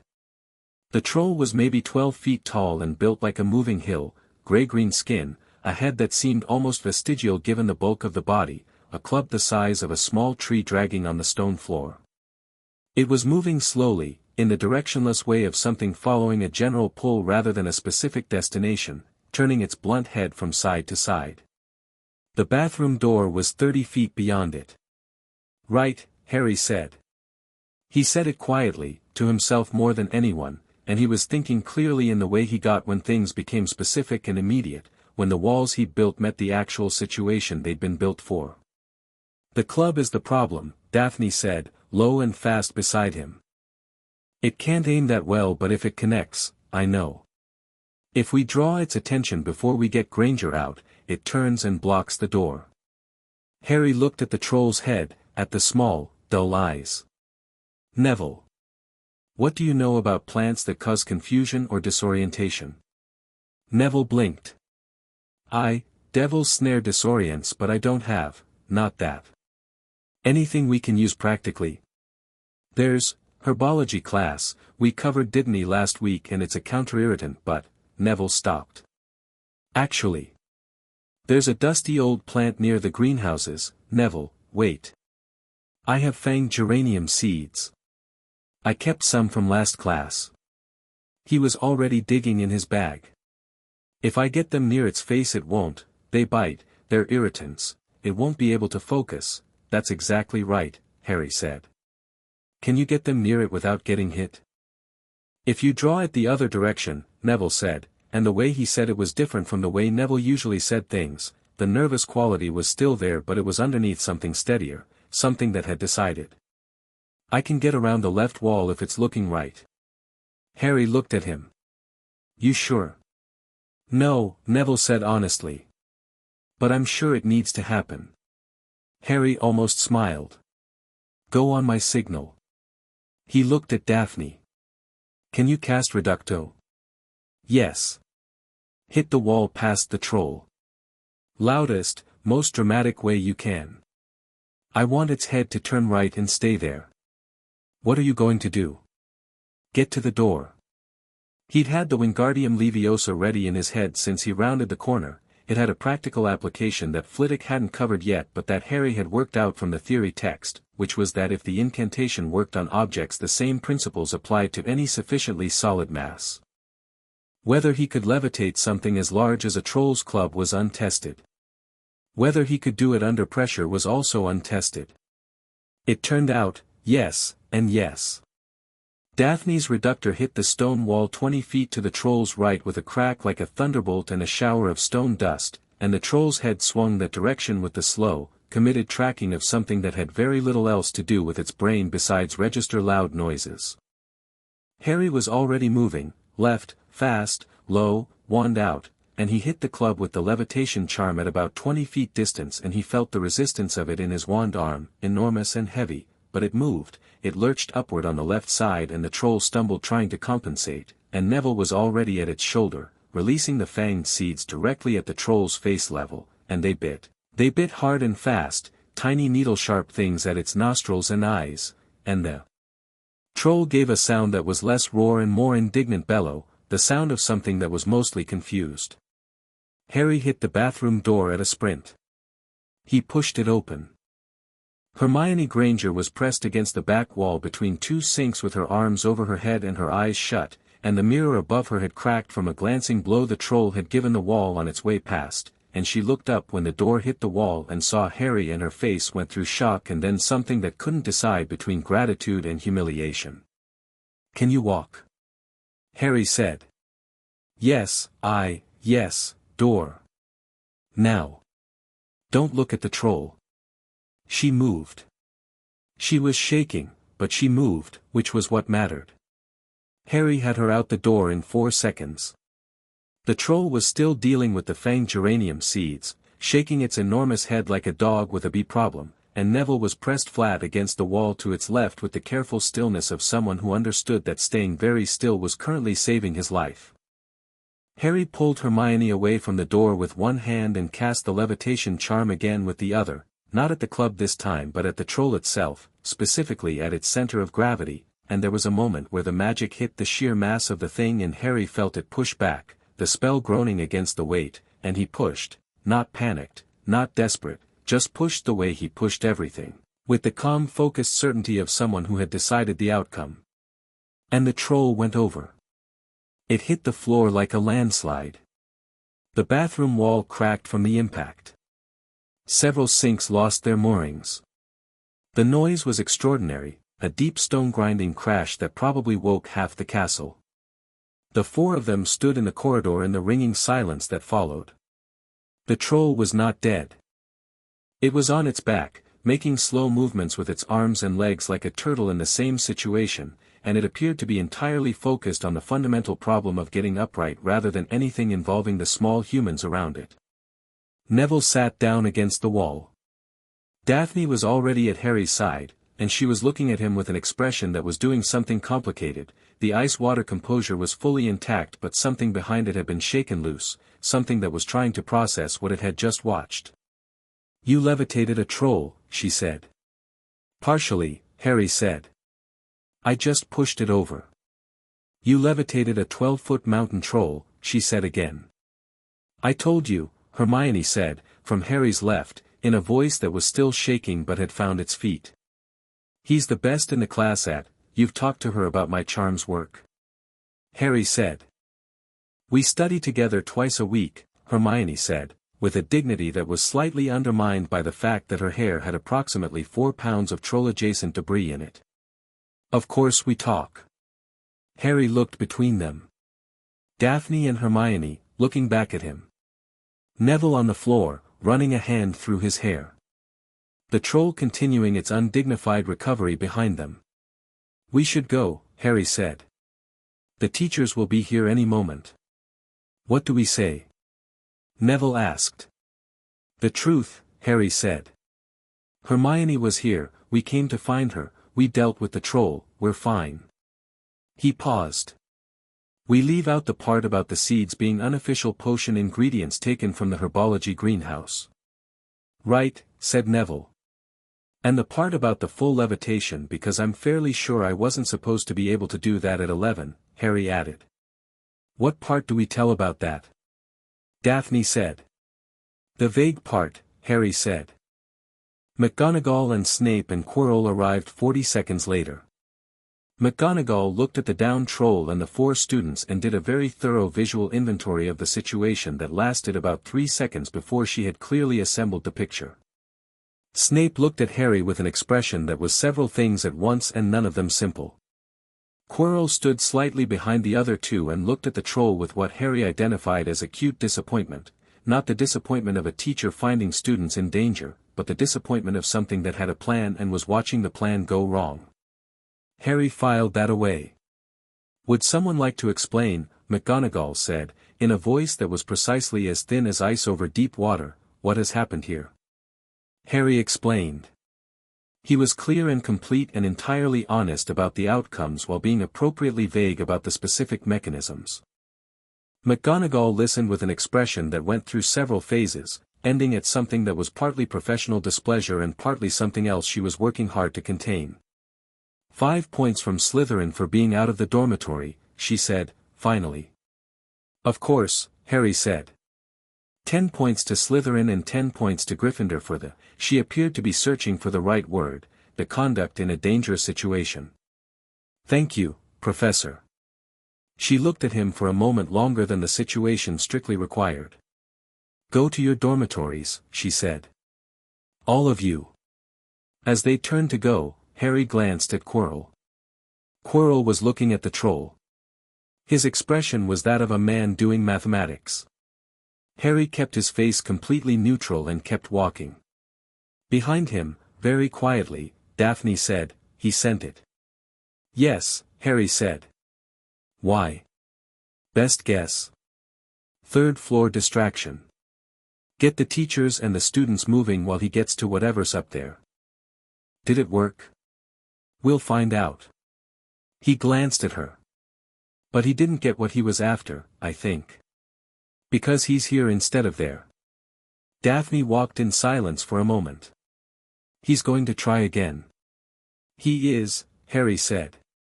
"And next time he won't make the troll obvious." "What do we do?" "Keep watching. Build the picture." He stopped at the junction of corridors where they'd split for separate dormitories. Hermione was with Neville, ahead of them, the two of them talking with the slightly dazed energy of people processing a shared experience. "And maybe spend some time understanding what's actually up there before he gets another chance at it." Daphne looked at him. "That's not watching," she said. "That's getting ahead of him." "Same thing," Harry said. "Just faster." November arrived and the study group had evolved into something more than a study group without anyone formally deciding that it had. There were 5 of them now, Harry, Daphne, Neville, Zabini, Hermione, and they met every evening instead of twice a week, and the books on the table had expanded well beyond the first-year syllabus into territory that Zabini described as arguably irresponsible for our age group and entirely necessary. Hermione had arrived at Tuesday's session after Halloween with a parchment that already had 17 questions on it about advanced defensive magic, and she'd spread it on the table and looked at Harry and said, "The troll. You levitated it. Full body displacement with Wingardium Leviosa, which is a first-year charm. That should be physically impossible at our level." "And yet," Harry said. "How?" "The theory suggests the charm's limitation isn't the spell itself," Harry said. "It's the caster's ability to hold the magical intention against resistance. Most 11-year-olds give up when they feel the pushback because they interpret resistance as failure." "I didn't." Hermione stared at him. Then she took out her quill and wrote something. "I need to rethink my entire approach to resistance in casting," she said. "I can walk you through what I was doing," Harry said. She looked up. "Yes. Please." So there was that. And there was the fact that Neville, freed from the particular social anxiety of trying to perform in Snape's class, was extraordinary in a quiet, competent way. He had an instinct for biological magic that Harry suspected would make him one of the finest herbology practitioners of his generation, and more practically, his knowledge of plants and their magical applications had already supplemented the study group's understanding of potion theory in ways that had Hermione rethinking her approach to ingredient interactions. And there was Zabini, who had a gift for magical history and for identifying patterns in old texts that the rest of them could verify but often couldn't spot initially. And there was Daphne, who was increasingly less careful about showing what she was actually capable of, who, in the privacy of the study group, had demonstrated a talent for spell construction that went well beyond what the first-year curriculum touched. She'd shown Harry a charm she'd developed herself, an extension of the Protean principle, that allowed linked objects to communicate states rather than just identical marks. "Your family taught you this?" Harry had asked. "My mother," Daphne said. "She spent 5 years working on the theoretical basis before she had a practical version." A pause. "She died when I was 8. This is her notebook." She set it on the table between them, a worn leather thing, small, dense with handwriting. "I've been working from it." Harry looked at the notebook and then at Daphne and understood several things simultaneously about the ice and her composure that he hadn't fully understood before. He didn't say any of them because she hadn't offered them for discussion, she'd offered them as information, and the right response to information was to receive it and hold it carefully. "It's exceptional work," he said. "Both hers and yours." She looked at the notebook. "Yes," she said. "It is." He went to the third floor on a Tuesday night, alone, at the end of November. He'd told Daphne beforehand. Not asked permission, told her, which was a distinction she'd appreciated. "I'm not going through the trapdoor," he'd said. "I just want to see what's guarding the approach. What Dumbledore put in place." "Take your cloak," Daphne said.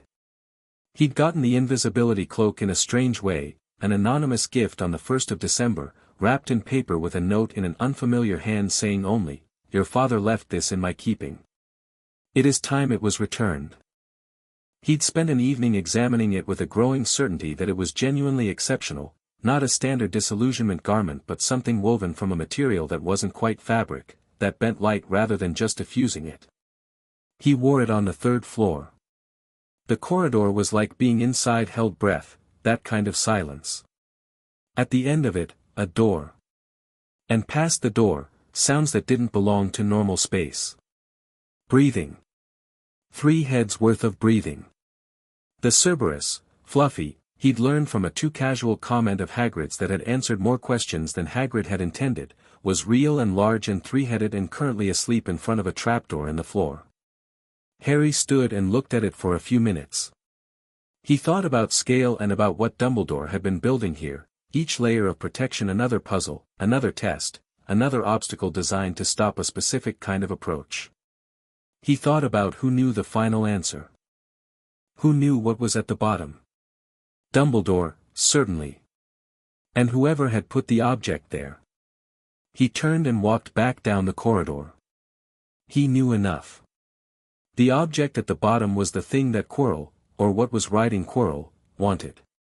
The layers of protection were designed to stop most people. The question that mattered was, what happens if Harry goes down there himself, not to take the object, but to understand it? He sat with that question for a week, turning it over, building the rest of the picture around it. On the 8th of December, the snake in the castle walls found him near the lake. It wasn't the same snake as before, this one was longer, darker, with the particular bearing of a snake that lived in old stone and had been doing so for many years. "Speaker," it said. "Hello. The dark thing has been at the door again," it said. 3 nights in the last week. It goes up and stands near the entrance. It does not pass yet. But it is learning." Harry looked at the grey lake. "The music. Does it play music to get past the dog?" A pause. "Yes. It has tried several things. It found something that works." 3 nights passed. "What was the music?" The snake considered. "I cannot tell you, we do not hear music as you do. But there was a night, 3 days passed, when the dog went silent, and the thing went to the door, and it stood there for a long time before it turned away." "Why did it turn away?" "Because someone was coming," the snake said. "A large man with a lamp. He walks the corridors at night." Hagrid. Harry thought, Hagrid, whose nighttime rounds apparently served a function beyond the official. Whose presence turned something away from a door it was learning to open. He thought about the timeline. Quirrell, or what was in Quirrell, was getting closer. Was learning the protections. Was moving through them systematically. And somewhere in the layers below, an object of enormous power sat waiting. He went back inside. He went straight to Daphne. She was in the common room, alone, the fire the only light, her mother's notebook in her hands. She looked up when he came in and saw his face and put the notebook down. "Tell me," she said. He told her everything. All of it, the snake's report, the music, Quirrell's progress through the protections, the timeline. He laid it out the way he laid everything out, clearly, in order, without inflation or deflation, just the picture as it actually was. Daphne listened without interrupting. When he was done, she was quiet for a long moment.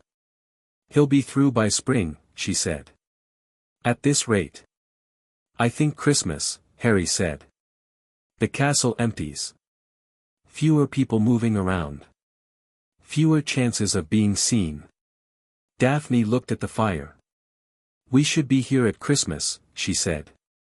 "I'm not going back to the Dursleys anyway." She looked at him. "I'll stay too." "You don't have to, I know I don't have to," she said, with a firmness that closed the discussion. "What are we going to do when he moves?" Harry had been thinking about this since October. He'd been building the picture and now the picture was complete enough to plan from, and what he concluded was both simple and significant. "We let him get past the outer protections," Harry said. "All of them. Let him go through the trapdoor. And then we go in behind him." Daphne stared at him. "Behind him? He doesn't know we know. He thinks he's been unobserved. He goes down thinking he's alone and he isn't." Harry looked at her steadily. "Whatever is at the bottom, the mirror, if the rumor Hermione tracked down is right, it won't give him what he wants. There's a protection on it that's specifically designed for that. It won't give a person what they want if what they want is to use it. It'll only show it to someone who wants to find it but not use it." "How do you know that?" "Because Dumbledore built this whole thing," Harry said. "And Dumbledore is very good at knowing how desire works in people. The object at the bottom is the mirror of Erist. It shows you what you want most.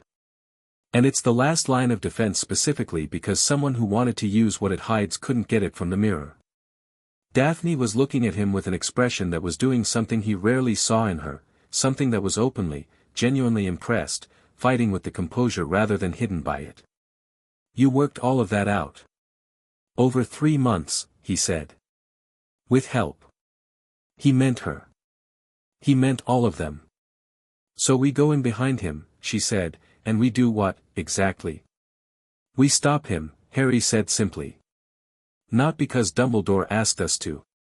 Not to be heroes.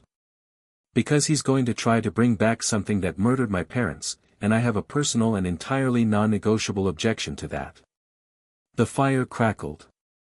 Daphne looked at him for a long moment and he looked back and the air between them had the quality of the garden when the snake had bowed, something old and real, recognized by something older and realer.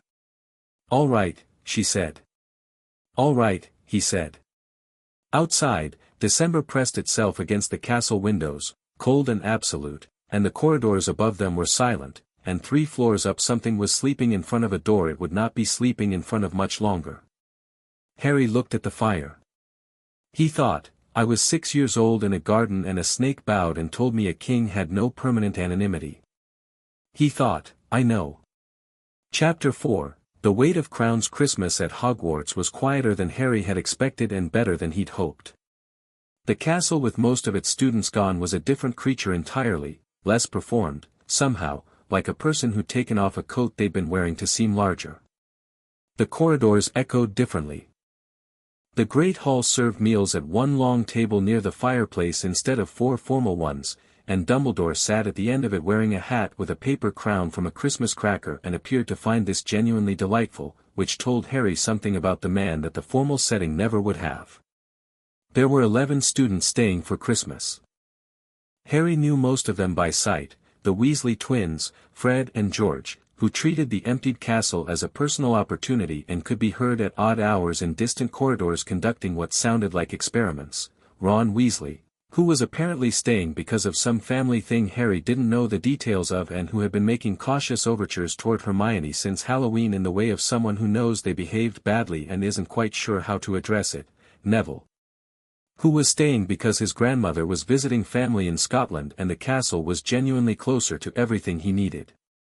And Daphne, who had written to her father and told him she was staying without explanation, and whose father had written back a brief letter that said very well and nothing else, which Daphne held up as evidence of the letter's contents and Harry held up as evidence of what kind of relationship that was. They spent the morning studying. Not because the holiday demanded it but because the study had become, over the semester, less a preparation for classes and more a project for its own sake. Harry and Daphne working through the Macmillan architectural text in parallel with a book on Founder-era magic that Hermione had identified in the restricted section using a pass she'd obtained from Flitwick through entirely legitimate means.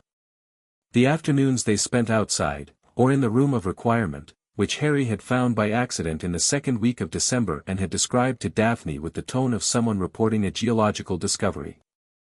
The room gave you what you needed, which in practice meant that when Harry and Daphne went there to practice spells it became a large, stone-floored space with target dummies and good lighting, and when Neville went there to think about herbology it apparently became something with plants, and when all of them went together it became something that seemed to negotiate between their requirements and usually landed on a large, comfortable room with a fire and enough tables and floor space for everyone to do what they needed.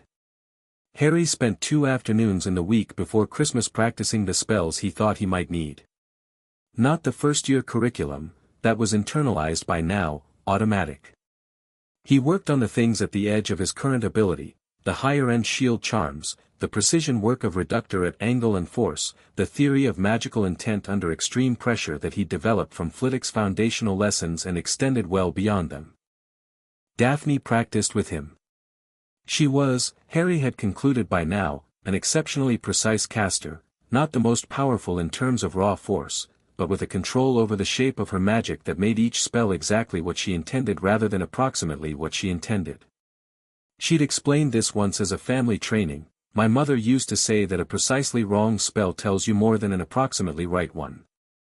We practiced precision first, always. Force can be developed. Precision is a habit.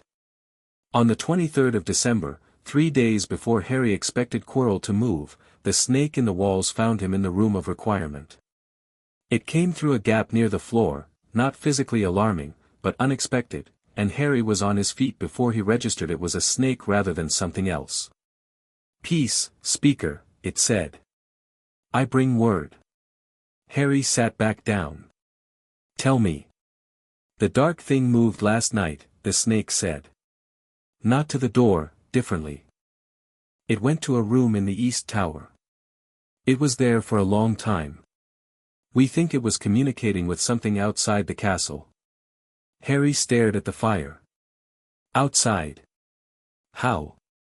"We do not know the mechanism.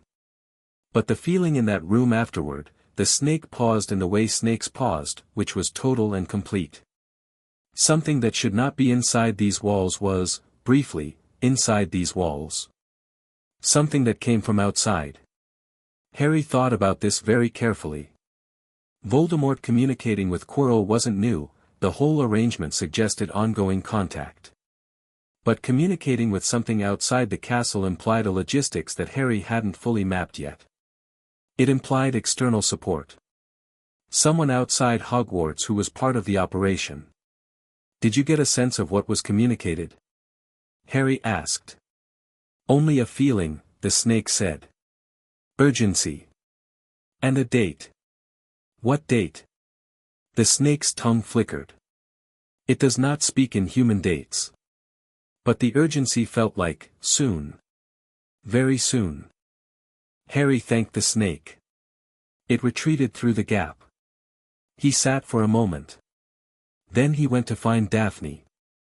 She was in the library, still open over Christmas, since Hogwarts appeared to believe firmly in the principle that learning had no recognized holidays, at their usual table, with her mother's notebook and a quill moving quickly across a separate parchment. Harry sat down across from her and said, "It's happening tonight or tomorrow." Daphne's quill stopped. She looked up. He told her what the snake had said. She listened with her full attention, the way she always listened, completely present, not preparing her response while he spoke but actually taking in what he was telling her. When he finished, she was quiet for a moment. Then she said, "We should tell the others." "Yes. But we're not taking them in with us." Daphne looked at him. "Neville and Hermione won't like that." "No," Harry said. "But what's below that trapdoor isn't," he paused. "There's a limit to what I'm willing to walk other people into. Hermione is 12. Neville has spent the last month becoming genuinely exceptional, and I don't want his first real field experience to be facing a fragment of Voldemort's soul. You think that's what it is, Daphne said. A fragment of soul. I think what Quirrell's carrying is Voldemort in some form, Harry said. I think the thing that tried to kill me when I was 1 year old had enough power to survive its own destruction only in a diminished state, and I think that state requires a host. I think the host is Quirrell, and I think what lives in Quirrell is trying to return to full power through the Philosopher's Stone, which is what's at the bottom of those protections. He met her gaze. I could be wrong about the specifics. I'm not wrong about the general shape. Daphne held his gaze. No, she said. You're not. A beat. I'm going with you. I know, Harry said. It wasn't a debate. They were past the part of their arrangement where individual decisions were made unilaterally when the situation was shared. But Neville and Hermione stay up here as our information line. If we're not back in 2 hours, they go to McGonagall. McGonagall, Daphne said, slightly pointed. Not Dumbledore, Harry said. Not yet. I need to know what Dumbledore's doing first. He paused. Also, I suspect Dumbledore is specifically not here tonight. Daphne looked at him sharply. You think he knows it's tonight? I think Dumbledore has been several steps ahead of this situation the whole time and has been allowing it to develop rather than stopping it, Harry said. I think the entire year has been a managed situation. The stone was moved from Gringotts to Hogwarts specifically to bring Quirrell here. The layers of protection were built to test someone attempting to get through them. Dumbledore is letting this happen because he wants the confrontation to occur here, on terms he controls. A pause. Or thinks he controls. So where is he tonight? London, Harry said. I expect he's received a letter, probably invented, sent by whoever is Quirrell's external support, calling him away urgently. He'll return when the situation has resolved itself. Daphne was quiet for a moment. He's using you, she said. He's planned for me, Harry said. Which isn't quite the same thing, but isn't comfortable either. He looked at the table. He built this whole year as something I'd walk through and arrive at the end of, changed and tested and confirmed. He wanted to know if I was what he needed me to be. And what do you think about that? Harry looked up. I think, he said steadily, that I'm going to go down there and handle it my way, and when Dumbledore comes back and asks me what happened, I'm going to tell him the truth, and then I'm going to have a very specific conversation with him about what I'm willing to be part of and what I'm not. Daphne looked at him for a long moment. Good, she said. They found Neville and Hermione at dinner and told them enough. Not everything, not the fragment of soul theory, not the full picture of what they thought waited below the trapdoor. Enough to understand the situation and the role they were being asked to play. Hermione's reaction was immediate and predictable and entirely sincere. You should tell a teacher. You should tell McGonagall right now, and she can, Hermione, Harry said. Alert Dumbledore, and the protections are designed to, Hermione. He said it more firmly. Not unkindly, but with the specific quality of someone who needed her attention. She stopped. I need you to trust me. She looked at him across the table. She was doing that thing she did where she was in conflict with herself, the instinct toward proper channels on one side, the knowledge of Harry on the other. He'd seen her resolve this kind of conflict before, and he knew which way it went when she had enough evidence. 2 hours, she said. If you're not back in 2 hours, I go to McGonagall. 2 hours, Harry agreed. Neville was quieter. He looked at Harry with an expression that was several things and none of them easy. You'll be careful, he said. Yes. Promise me. Harry met his eyes. I promise. Neville nodded. It was the same kind of nod Daphne had given him on the train, real, not social. Harry held it carefully. They went up at 11. The castle was genuinely empty, all the remaining students in dormitories, staff quarters quiet, the corridors holding only the particular inhabited silence of a building that was never fully asleep. Harry had the invisibility cloak. He offered half of it to Daphne and she stepped under it without ceremony, close enough that her shoulder was against his, and they moved together without requiring discussion about coordination, which said something about the 4 months they'd spent learning how the other moved. The third-floor corridor was different at night. The low torchlight threw longer shadows and the door at the end was slightly ajar in a way it hadn't been before, which meant Quirrell was already through it. Harry pushed it open. Fluffy was asleep. More than asleep, there was something in the quality of the sleep that was chemical, induced. On the floor near the trapdoor, a small harp, still resonating with the last fading note of something that had stopped playing recently. He put it to sleep himself, Daphne said, very quietly. And left it playing so it would stay down while he went below, Harry said. He looked at the trapdoor. It was open. The harp was running down. He knelt beside the harp and looked at it. Then he looked at Daphne. She understood immediately, they needed Fluffy to stay asleep long enough for their return. She pulled her wand and cast a quiet charm over the harp that Harry recognized as a continuance, keeping the last loop of sound cycling. Smart. Harry had been about to try to replicate the melody himself and her solution was better. They dropped through the trapdoor. The devil's snare was the first thing, a vast underground darkness full of moving plant matter that immediately wound itself around Harry's arms and began to pull. He felt the constriction and reacted without panic, releasing his muscles completely, going still, and the plant hesitated. It worked on struggle, fed on resistance, and in that hesitation Daphne had her wand lit and was pushing light into the mass of it, the Lumos Maxima burning harsh and brilliant, and the devil's snare recoiled from the light in long trailing vines. They dropped through into the chamber below. I read about that plant, Daphne said, looking up at the receding mass of it. Good thing we did, Harry said. The second chamber, winged keys. Hundreds of them, filling the space with movement, and below them, broomsticks. Harry looked up at the swarm and started reading it the way he read everything, looking for pattern and structure. There, old wings, right side, wobbling flight, slightly larger than the others. He was on the broom before Daphne had finished her assessment of the situation, and he caught the key in 40 seconds, which was fast but not because he was showing off, because there was a man with a piece of Voldemort's soul somewhere below them and time was relevant. He got back to the ground. Daphne was watching him with an expression she'd given up trying to make neutral. You should play Quidditch, she said. I don't like competitive games much, Harry said. He unlocked the door. Come on. The chess set was the first thing that genuinely gave him pause, not because the chess pieces weren't manageable, but because they were enormous and the board was designed for 3 pieces per player minimum and there were 2 of them, which meant, Harry looked at the board for a moment and thought about it properly, thought about vectors and sacrifice and the fastest path across, and he said to Daphne, Rook take center, then knight here, then we're through in 7 moves. 6, Daphne said, immediately, looking at the same board. If we use the bishop as a decoy here. Harry looked where she was pointing. She was right. 6 moves.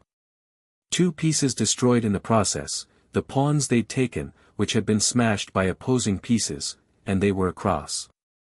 Daphne had a cut on her cheek from a piece of flying debris and she touched it briefly and dismissed it. The troll in the next chamber was already unconscious, Quirrell had handled that, at least. The potion room was logic. Hermione would have been extraordinary here, Harry thought, reading the riddle and the bottle arrangement with the appreciation of someone who recognized a well-constructed puzzle. The solution was clear once you read the clues correctly and he identified the right bottle and the right ice water bottle, the bottle to send someone back, and he looked at Daphne. You should go back, he said. No, she said. Daphne, there is 1 bottle, she said, looking at the forward passage bottle, and it's very small and there are 2 of us, so I suggest we stop having this conversation and you drink it. The compact doesn't require you to. She looked at him with an expression that was not ice water at all, not controlled or managed or composed, but something direct and real and slightly annoyed. I know what the compact requires, she said. I told you months ago that my choice is separate from my obligation. My choice is to be here. Stop arguing. Harry looked at her for a moment. He thought about her mother's notebook, worn leather in her hands. He thought about an ally of equals who happened to be unequal in specific power. He divided the potion as evenly as the small bottle allowed. They went through. The mirror of Eriste stood in the center of a room that was underground and very old, older than the castle above it, older than the name Hogwarts, older than most of the words currently in use for what this place had been built to hold. The stone here was different, darker, denser, with a quality of absolute permanence, as though it had decided long ago that it was done being affected by anything. The mirror was tall, 10 feet at least, in a frame of ornate gold that had gone dark with age, and across the top in a mirror script that resolved, when you tilted your head, into Eriste Estraeru Oytube Kafru Oyt Onwosi. In front of it, Quirrell. He was holding his wand but he wasn't looking at them. He was looking at the mirror with an expression of furious concentration, and the mirror appeared to be showing him something that wasn't the stone, because his hands were empty and his face was twisted with frustrated desire. He became aware of them approximately 2 seconds after they entered, which told Harry something about how distracted he was. Quirrell had gotten through 6 layers of protection tonight and arrived here and been stopped by a mirror, and the frustration of that was consuming enough to dull his awareness. He turned. "Potter," he said. And then the stutter was gone, completely, instantly, like a dropped mask, and his voice was flat and precise and nothing like the nervous professor's voice Harry had been hearing for months. "I wondered if you'd follow." "I thought you might," Harry said.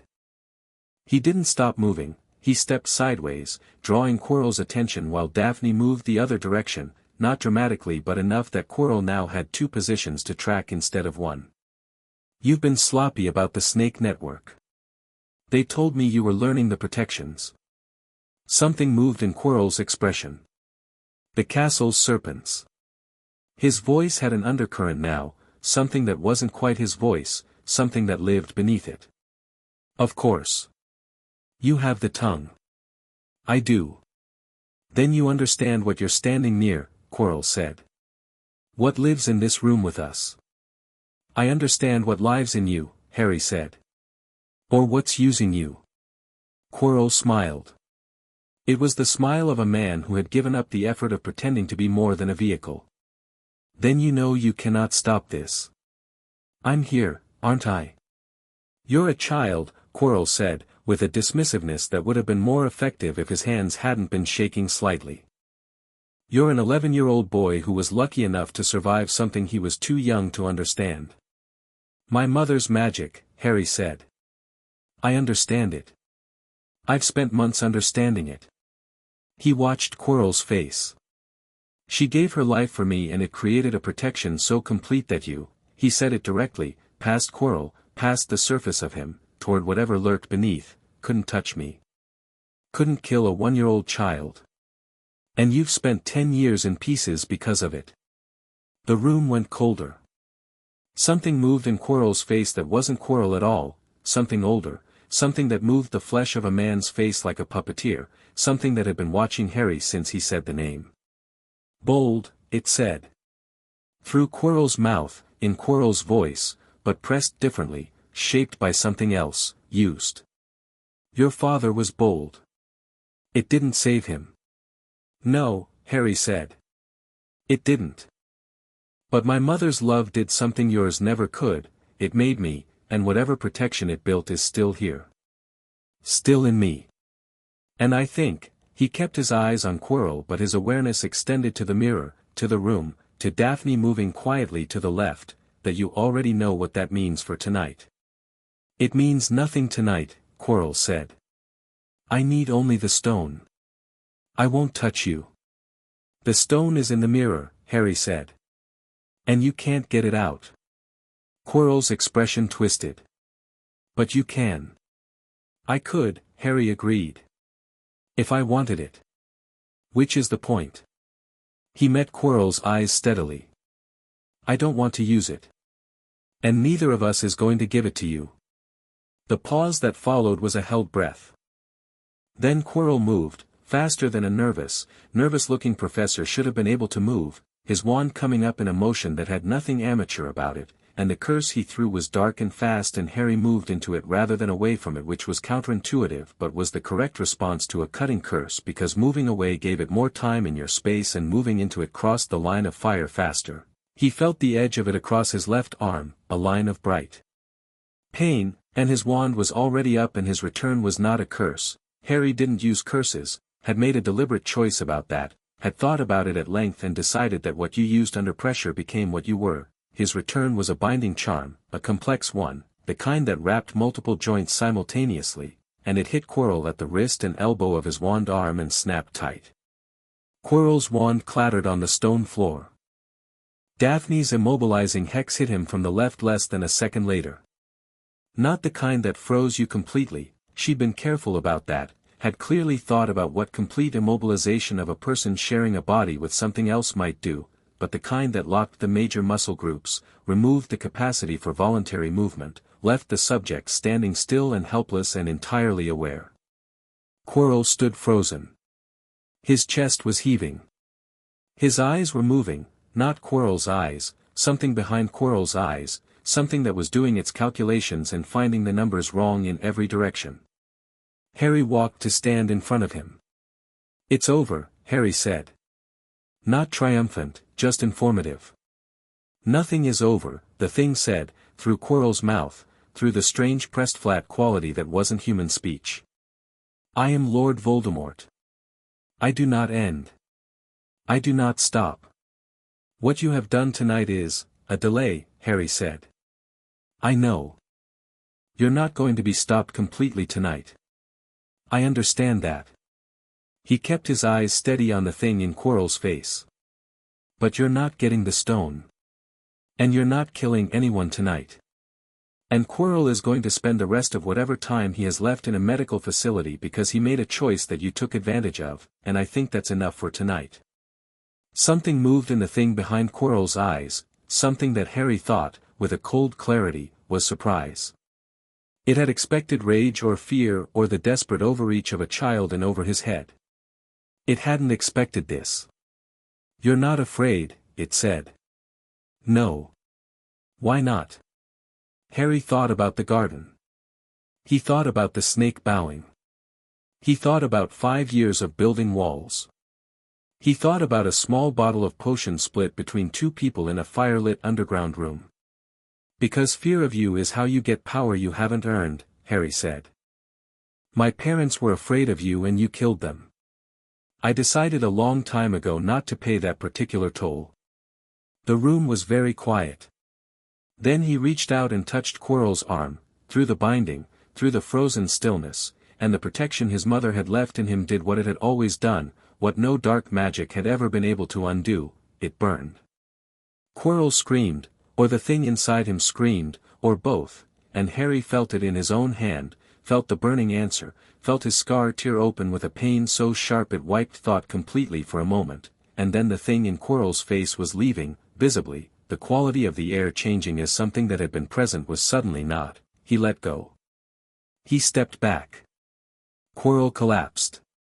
Daphne was at Harry's side in the same instant, not grabbing him, not dramatic, just there, her hand at his elbow, steady.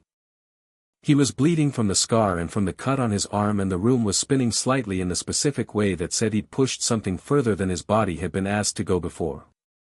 "Are you?" she started. "Fine," he said. He wasn't entirely fine.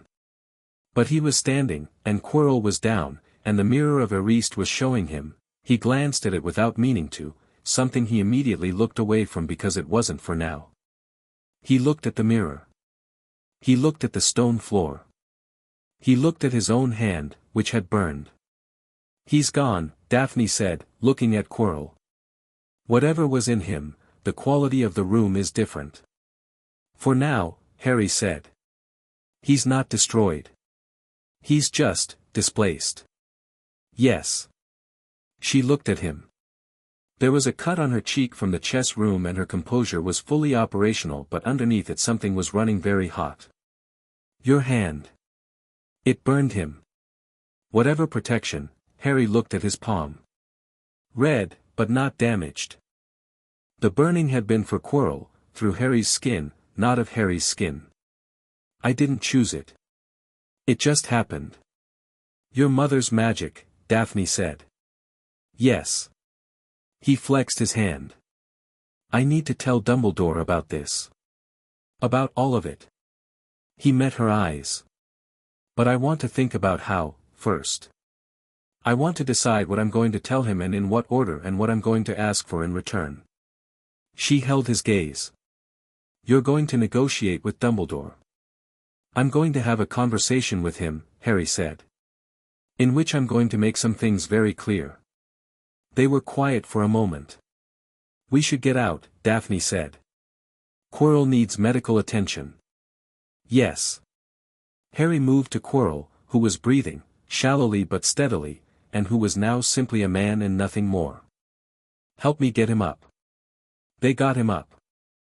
They went back through the potion room. Harry took both bottles this time, the going back one used for Quirrell, the logic of which Daphne acknowledged with a brief nod, back through the chess room, the key room, the devil's snare. Harry silenced his wand and Daphne maintained her lumos as they hauled Quirrell through each chamber in turn, which was exhausting in the specific way that physical effort on top of magical effort always was, and by the time they came up through the trapdoor and into the third-floor corridor, Harry's arm was aching and his scar was a constant dull fire. Fluffy was still asleep. The harp still cycling. Harry looked at the sleeping three-headed dog and felt something that was almost fond. It had done its job all year and nobody had given it any credit. They made it to the hospital wing at 1:20 in the morning. Madame Pomfrey took one look at them, a bleeding first year and an unconscious professor being carried between two children, and did not ask a single question before beginning to work. Harry concluded that she had seen considerably stranger things in this school than this and was simply glad they were alive. Hermione appeared in the doorway at 1:22, 17 minutes before her 2-hour deadline. Neville was behind her. They both looked at Harry and Daphne and Quirrell and the hospital wing in general and said nothing for a moment. Then Hermione said, "McGonagall?" "Not yet," Harry said. "I need to talk to Dumbledore first." "But in the morning." She looked at him for a long moment. He looked back. He could feel the argument she was having with herself, the rules versus the trust. Trust won. He'd known it would. "In the morning," she said. Dumbledore arrived at the hospital wing at 7:15 the next morning, sooner than Harry had expected, which meant either someone had told him already or he'd returned early from wherever he'd been. He came in looking exactly as he always looked, tall, silver-haired, robed, with the eyes that were simultaneously warm and doing a great deal more than they appeared to be doing. He looked at Quirrell first. Then at Harry. "I think," he said mildly, "that you have had quite a night." "I have," Harry said. He was sitting up in bed, the cut on his arm bandaged and the scar down to a manageable ache. Daphne was in the chair beside his bed with her arms folded and her expression very still. "I'd like to talk." Dumbledore drew a chair with the unhurried ease of a man who had done this before. He sat. He looked at Harry with those layered eyes and said, "Then talk." "Quirrell was possessed," Harry said. "By a fragment of Voldemort."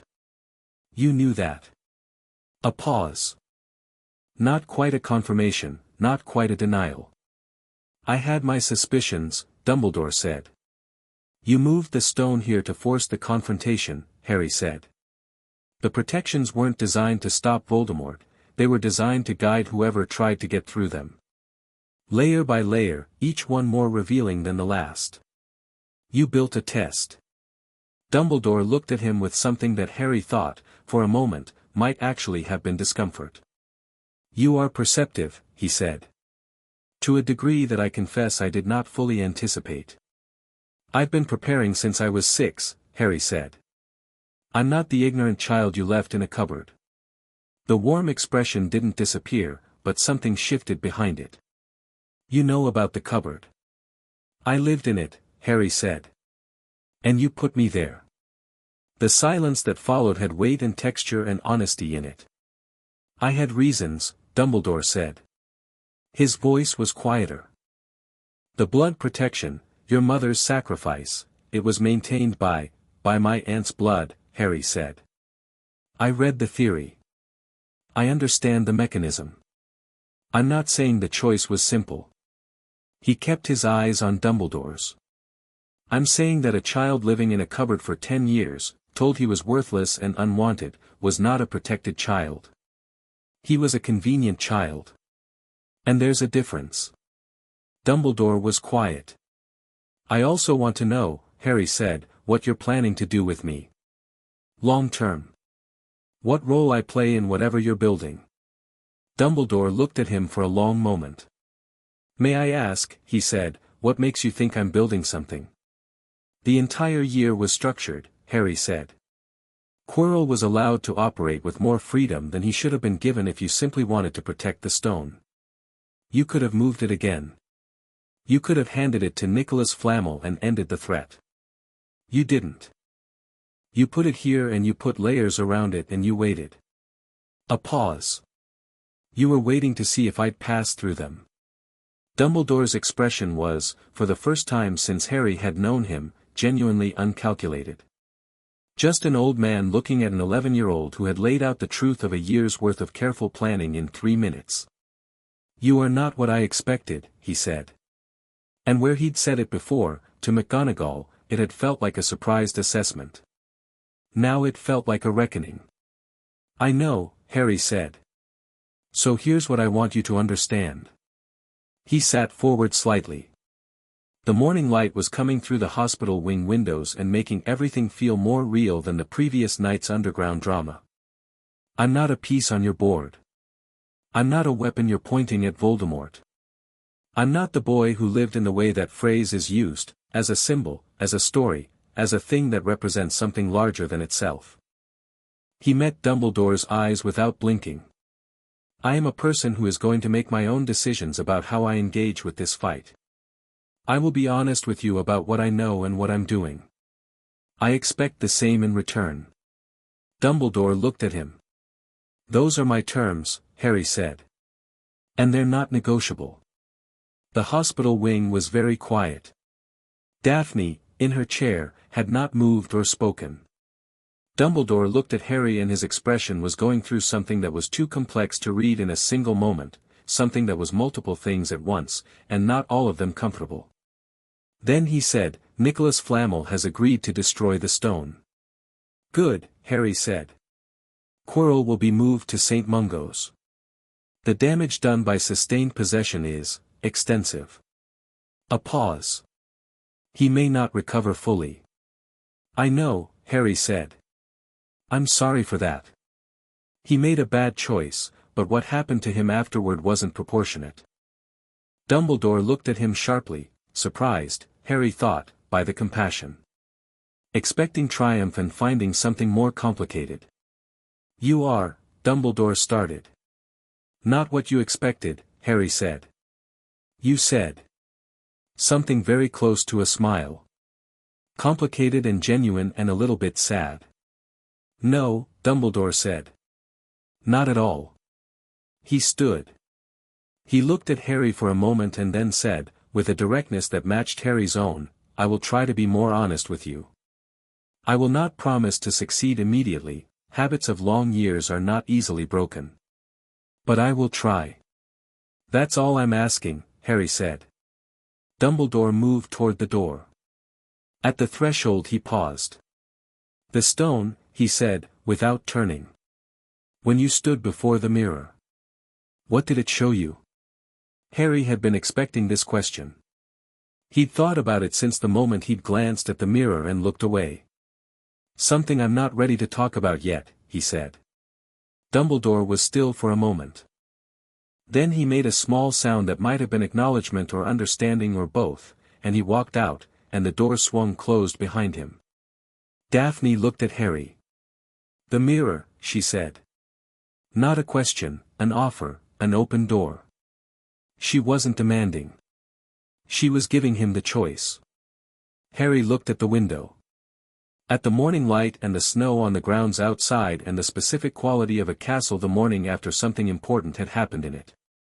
It showed us, he said. Together. A few years from now. Both of us. He paused. Looked like we'd done something worth doing.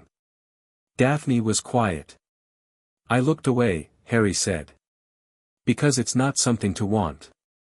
It's something to earn. She looked at him for a long moment. And for once, her expression was not ice water and not controlled and not the managed composure of an ancient house's heir. It was just her face, Daphne Greengrass, 11 years old and carrying her mother's notebook and an obligation older than her and a choice she'd made independently of all of it. Yes, she said. It is. Outside, the snow fell on the grounds of Hogwarts, clean and indifferent and beautiful, covering everything equally, making the world temporarily simple and white and new.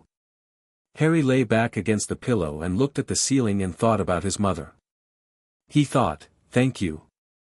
And somewhere in the stone walls of the castle, in the gaps and the dark warm places, the serpents moved through their ancient network, and word traveled the way it always had, before sundown, before morning, before any human had thought to put it into language, and what the word said, this time, was simply, the king held. Chapter 5, The Chamber Below. The king above. Summer came and went like a conversation Harry wasn't invited to. He spent it at Hogwarts. Dumbledore had arranged this without Harry asking, which was either the man following through on his promise to be more honest or his way of keeping Harry close, and Harry was pragmatic enough to accept the gift without requiring clarity on the motivation. He had the run of the castle in a way that felt genuinely rare, the library unrestricted, the grounds open, the room of requirement available whenever he needed it. He used all of it. He read everything he could find on the Chamber of Secrets. Not the legend was everywhere, in a dozen different books, varying in their details in the way that legends always varied when they'd been filtered through enough frightened people over enough centuries. He wasn't interested in the legend. He was interested in the architecture.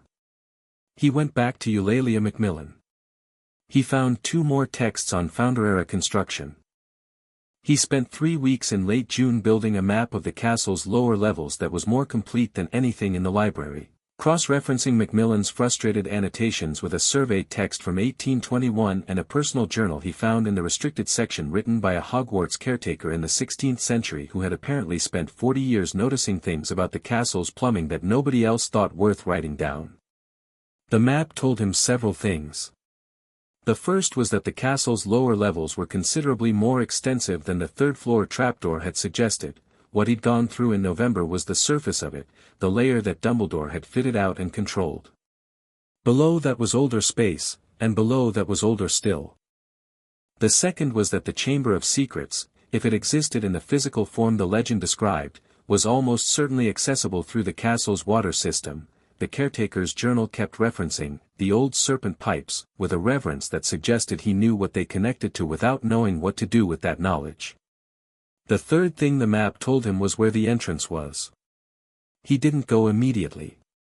He sat with the knowledge for a week and thought about it carefully, which was different from being afraid of it. He wasn't afraid, but he was respectful of the difference between I can and I should, now. Going into the chamber in July, alone, with no particular reason except curiosity, was not the same calculation as going in September when the school was full and the situation had developed into something that required a response. He went in August. Alone. At night.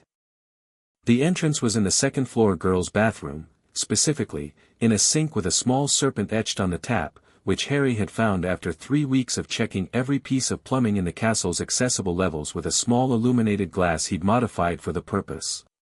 The sink opened when he spoke in Parseltongue, dropping into a tube that was wider than it looked and longer than was physically possible given the castle's dimensions, which meant it passed through space that was doing something architecturally irregular. He landed in a long stone tunnel. Damp, cold, lit by a phosphorescence in the walls that wasn't torchlight but was enough to see by. Bones underfoot, small ones, animal-sized. Water moving somewhere nearby in the dark. He walked. The tunnel was long and the walk was informative. He could feel the age of the place in the way that old stone communicates its history, not in any mystical sense but in the specific accumulated quality of a space that had been undisturbed for a very long time, that had its own established silence, its own settled equilibrium. This wasn't a place that was trying to be frightening.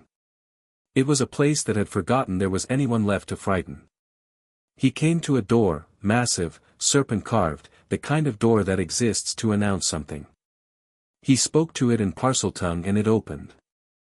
The Chamber of Secrets was enormous and very beautiful in the way that very old, very intentional things were beautiful, the columns carved with serpents twining up their length, the faint green light that filtered through some mechanism he couldn't immediately identify, the sound of water moving underneath the stone floor, and at the far end, the great stone face of Salazar Slytherin himself, 40 feet tall, set into the wall with the blank authority of a man who had built something to last. And had fully expected it to. And at the base of the face, in the dark, something very large was sleeping. Harry stopped at the entrance to the main chamber and looked at it. The basilisk was, the word that came to him was ancient. Not in the way the chamber was ancient, though it was that too. Ancient in the sense of a creature that had existed long enough to become something beyond its original category, that had accumulated time the way stone accumulated sediment, layer by layer, until it was simply weight. It was enormous, easily 60 feet, maybe more, coiled in the partial darkness near the far wall with its massive head resting on the stone floor, its eyes closed. Harry stood and looked at it for a long time. Then he said, in Parseltongue, "I know you're awake." A pause. Long and deep and deliberate. Then the basilisk's eyes opened. Not the eyes, the lids, the outer layer. Its inner lids remained closed, the milky membrane that made it safe to look at, and it lifted its head from the floor with a slowness that was entirely about scale rather than effort, and it looked at Harry, and it said, "Speaker." "Yes," Harry said. "You are not the last speaker." It said it as a statement, not a question. Its voice in Parseltongue was unlike any other Harry had heard, where the garden snake had been dry and sliding and the castle snakes were varied and conversational. The basilisk's voice was like listening to the earth itself decide to talk. Vast. Patient. Certain. "No," Harry said. "I'm not. The last speaker died. You've been here since." "A long time," the basilisk said. "The castle speaks to me through the pipes. I know what moves above. I have been waiting." "For what?" The basilisk's great head moved, a slow turn, taking Harry in fully. The last speaker commanded. He was, darkness made into a person. Command from darkness is not worth answering. I waited for something else. And you are here, the basilisk said simply. Speaking as the old ones spoke. Different from him in the ways that matter. Harry stood in the old green light and looked up at a 60-foot serpent that had been alone in the dark for 50 years and thought about what he needed to say carefully, because this was not a situation for impatience or performance. "I won't command you," Harry said. "I don't think I have the right to command something that's been alive longer than my family's name. But I need to tell you what's coming." "Tell me," the basilisk said. So Harry told it. Everything, Voldemort, the diary, the plan he'd been assembling since July, the political situation, the chamber and its history and what he expected to happen when the school year began. He spoke for a long time and the basilisk listened with absolute attention, its great body still, its inner lids blinking occasionally in the green half-light. When Harry was done, the basilisk was quiet for a moment. "The young Dark One servant," it said finally. "The diary." "Yes. I know of the diary," it said. "Something that was once a man, kept in a piece of parchment. A diminished thing, looking to become whole. He would use me. He would try. And you are here before him," the basilisk said. "Why?" "Because I'd rather we understand each other before he arrives," Harry said. "He'll speak Parseltongue, the diary riddle can do that. He'll try to command you. I want you to know that you have a choice." The chamber was very quiet. "A choice," the basilisk repeated. You've been here for 1,000 years, Harry said. Slytherin put you here and Riddle woke you and neither of them asked you anything. I'm asking. He paused. When Riddle comes through that door with a student he's been controlling, what do you want to do? The silence that followed was the longest one yet. Then the basilisk said, I want to be free of this place. Harry had not expected that answer and then, immediately, felt that he should have. What does free mean to you? The forest, it said. There is a forest above. I have heard it through the pipes for 50 years. Old trees. Old ground. Pray. A pause. Life, speaker. I want life, not this dark waiting. Harry thought about this seriously. He thought about the logistics of a 60-foot basilisk in the Forbidden Forest and about whether that was a disaster or simply a geographic fact, and he thought about what the basilisk had said about command and darkness and waiting. If I help you get there, Harry said slowly, after this is resolved, after whatever Riddle attempts is stopped, would you be willing to not kill anyone in the meantime? I have not killed in 50 years, the basilisk said, with a dignity that put the question firmly in its place. I am not a creature of arbitrary destruction. I have been sleeping. Then we understand each other, Harry said. We understand each other, the basilisk agreed. And it dipped its great head, slowly and completely, toward the stone floor. Harry watched a 60-foot basilisk bow. He thought, the snake in the garden was right. September 1st arrived with the usual chaos and Harry arrived with it, on the Hogwarts Express, in a compartment that had become, over the course of a year, recognizably theirs, his, Daphne's, the space that the others orbited. Daphne looked different in the specific way that people look different when they've had 3 months away from you, not changed, exactly, but resolved somehow, more fully themselves, as though summer had confirmed something. She was dressed for the return in robes that were a deep blue-gray, her hair in its plait, her ice-water eyes carrying the sharpened quality of someone who had spent months thinking. She looked at Harry when she came in and said, "You went into the chamber." Not a question.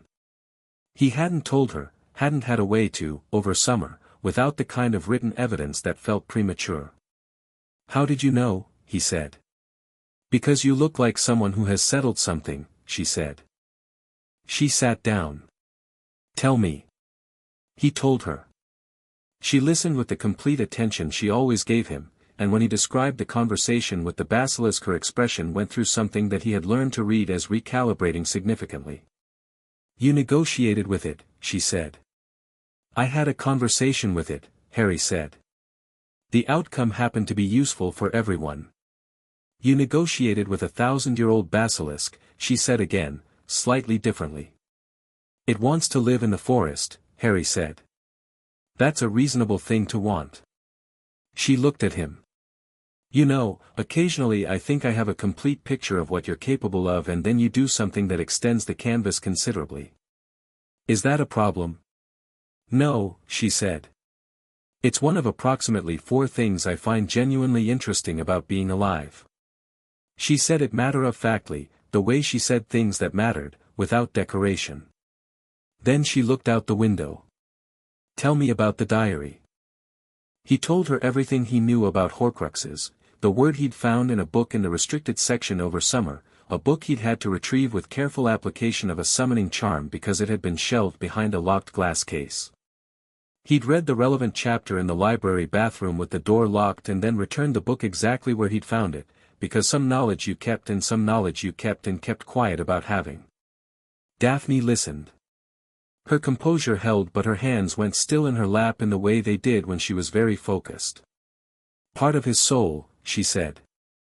"Yes. He made multiple." "I think so. The diary is one. There are others." She was quiet for a moment. "How do you destroy them?" "Something that causes damage so complete the soul fragment can't repair the vessel," Harry said. "Basilisk venom is one. Fiend fire. Possibly a few other things I haven't fully confirmed yet." "You've been doing a lot of reading." "It's been a productive summer." She looked at him sideways. "The basilisk's venom. The basilisk is 60 feet long and has already agreed to be helpful, Harry said. The venom was a secondary realization. She shook her head slightly. Not in exasperation, in the kind of amusement she kept very small and very controlled, the almost smile that was better than most people's full ones. "What's the plan?" she said. "Wait," Harry said. "Watch. Identify which student is being targeted and get ahead of it." He paused. "Ginny Weasley is my best guess. She's the most vulnerable incoming first year, Ron's younger sister, 11 years old, likely to be overwhelmed by the castle and the attention. The diary needs an emotional entry point. Someone lonely enough to write to it." Daphne processed this.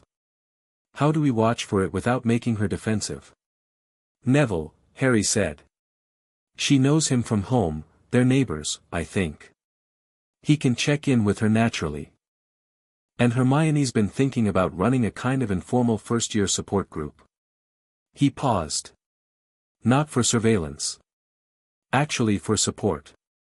Hermione would commit actual crimes before using vulnerable first-years as instruments." "She wouldn't need to know the specific reason," Daphne said. "No. She just needs to be doing what she'd do anyway." Harry looked out the window at the passing countryside. "We don't need to tell anyone everything. We just need to be positioned correctly." Daphne was quiet for a moment. "Your father's friend," she said. "The one who was wrongly imprisoned. Sirius Black." Harry turned to look at her. They hadn't discussed this directly. He'd told her some of it, the basic outline of his parents' story, the betrayal, the imprisonment, and she'd listened and not pushed. "What about him?" "I spent part of this summer looking into it," she said. "Carefully. Through my father's contacts at the ministry." She met his eyes. "He never had a trial." Harry was very still. "Say that again." "Sirius Black was sent to Azkaban without a trial," Daphne said. "It's buried in the records. There's a processing note from November 1981, filed by a junior official who's since retired, that indicates he was transferred directly from the scene of his arrest to Azkaban at the discretion of the Department of Magical Law Enforcement. No trial date. No formal charges filed in the legal sense." She paused. "I'm not saying he's innocent. I'm saying he never had the opportunity to argue either way." Harry sat with this. He'd thought about Sirius Black periodically, the name connected to his parents' story in ways he'd been slowly assembling. Peter Pettigrew, who'd supposedly died. Sirius Black, who'd supposedly betrayed them. 12 years in Azkaban for a crime nobody had ever formally proven in a courtroom. Could he be innocent? Harry said. "I don't know," Daphne said honestly. "But I know that the difference between guilty and imprisoned without trial is not a small difference. It is, in fact, the specific difference between a justice system and an arbitrary exercise of power." She looked at him steadily. "I thought you should know." He thought, "She spent part of her summer doing this for me." He said, "Thank you." She looked away. "It's just information," she said. In the tone she used for things that were considerably more than just something. The year started and Harry watched. Gilderoy Lockhart arrived at the staff table with a quality of aggressive presence that immediately struck Harry as the performance of a man who had become so accustomed to his own performance that he'd lost track of where the performance ended. He was handsome in the way of someone who had spent serious effort on being handsome, charming in the way of someone who had spent even more effort on being charming, and his eyes, when they weren't performing warmth, were doing rapid calculations about the room. Harry watched him for 3 days before reaching his conclusion: Lockhart was a fraud. Not a malicious one, not a quarrel. But a fraud nonetheless. A man who had found real magical achievements, interviewed the people behind them, and then obliviated them and taken credit for their work. His practical magic was weak. His theoretical knowledge was borrowed. His celebrity was built on other people's genuine courage. He thought about saying this to Daphne and then realized he didn't need to. She'd reached the same conclusion approximately 36 hours after arriving and had been watching Lockhart with the expression she reserved for problems that were annoying rather than dangerous. "He's useless," she said, at breakfast on the fourth day. "Substantially," Harry agreed. "He could get someone hurt." "Probably will," Harry said. "Not maliciously. Negligently. Is that better?" "No," Harry said. "But it changes the response." He poured pumpkin juice. "We learn what we need to learn in spite of him. Use his classes for independent practice. Don't let him near anything that matters." She considered this. Fair. The dueling club, which Lockhart announced in November with the specific energy of someone who thought they were giving the school a gift, turned out to be the most instructive thing Lockhart did all year, though not in the way he intended. Harry sat in the back of the great hall and watched the arrangements being made and thought, this is going to go wrong in a specific and educational direction. It did. Lockhart and Snape dueled as a demonstration. Lockhart was disarmed in the first exchange in a way that was deeply satisfying to approximately half the room and deeply uncomfortable to Lockhart, and then the students were paired off and Harry found himself facing Draco Malfoy. Draco, who had spent a year recalibrating his approach to Harry and had apparently decided that the dueling club was the right venue for a recalibration check. He stood across from Harry with his wand up and his chin at its default angle and something behind his eyes that was genuinely trying, not performing, actually trying. Harry raised his wand. Snape called them to begin. Draco cast a Serpensortia, a snake from the wand, which was reasonably advanced for second year and clearly something he prepared specifically for this moment. The snake hit the floor and raised its head, and the room reacted with the usual combination of excitement and anxiety, and Lockhart moved to vanish it. Harry said, in Parseltongue, "Stay still. Don't threaten anyone." The room went very quiet. The snake obeyed immediately, settled, lowered its head, became still in the way of a snake that has received a clear instruction from a source it recognizes as authoritative. Harry looked up. Every eye in the great hall was on him. The silence had the specific quality of people who have just seen something that doesn't fit the category they were putting it in. He was not going to pretend he hadn't done it. He was not going to perform embarrassment or uncertainty. He had spoken to a snake because speaking to a snake was faster and kinder than vanishing it, and that was the full extent of what had happened. He turned to Snape. "You can remove it now." Snape looked at him for a moment with an expression that was, for once, completely unreadable. Then he vanished the snake. Lockhart made a sound that was trying to be a jovial comment about interesting talents and managed to be neither jovial nor a comment. Harry ignored it. Draco was looking at him with an expression that had given up entirely on hierarchy and had landed somewhere much simpler, genuine uncertainty about what he was looking at. "You spoke to it," Draco said. "Yes," Harry said. That's Parseltongue." "Yes." Draco was quiet for a moment. Then, doing something that Harry thought was probably the most honest thing he'd done in 2 years, were you actually telling it not to hurt anyone?" "Yes," Harry said. Draco looked at the floor where the snake had been. "Oh," he said. And then, he stopped. "That's not what I expected." "What did you expect?" Draco looked up. And for a moment, before the composure returned, Harry saw the thing that lived underneath the Malfoy performance, a boy who had been handed a framework for the world that was starting to have significant structural problems and who didn't yet know what to do about that. "I don't know," Draco said, honestly. Harry nodded. He turned and walked back to where Daphne and the others were. Behind him he heard the dueling club reconvene around the event with the buzzing energy of something that would be all over the school by morning. Daphne fell into step with him. "Parseltongue in front of the entire school," she said. "I know. People will talk." "People will talk regardless," Harry said. "I'd rather they talk about what actually happened than about what they imagined happened because I tried to conceal it. There are people who will call it a dark ability." "Let them," Harry said. I spoke to a snake and stopped it from hurting anyone. If someone needs to make that dark, then that's an argument with their own framework, not with what happened. Daphne looked at him sideways. You're remarkably comfortable with people having wrong opinions about you. I can't control what people think, Harry said. I can only control what I do. And what I do will eventually speak louder than what people think. She was quiet for a moment. You sound like my great-great-grandmother's annotation, she said. The one about the cage and the kingdom? Different one, she said. She wrote, the king who performs for his court has mistaken the court for the kingdom. Govern the kingdom. Let the court form its own opinions. Harry thought about this. Smart woman. I keep telling you, Daphne said. The attack started in December.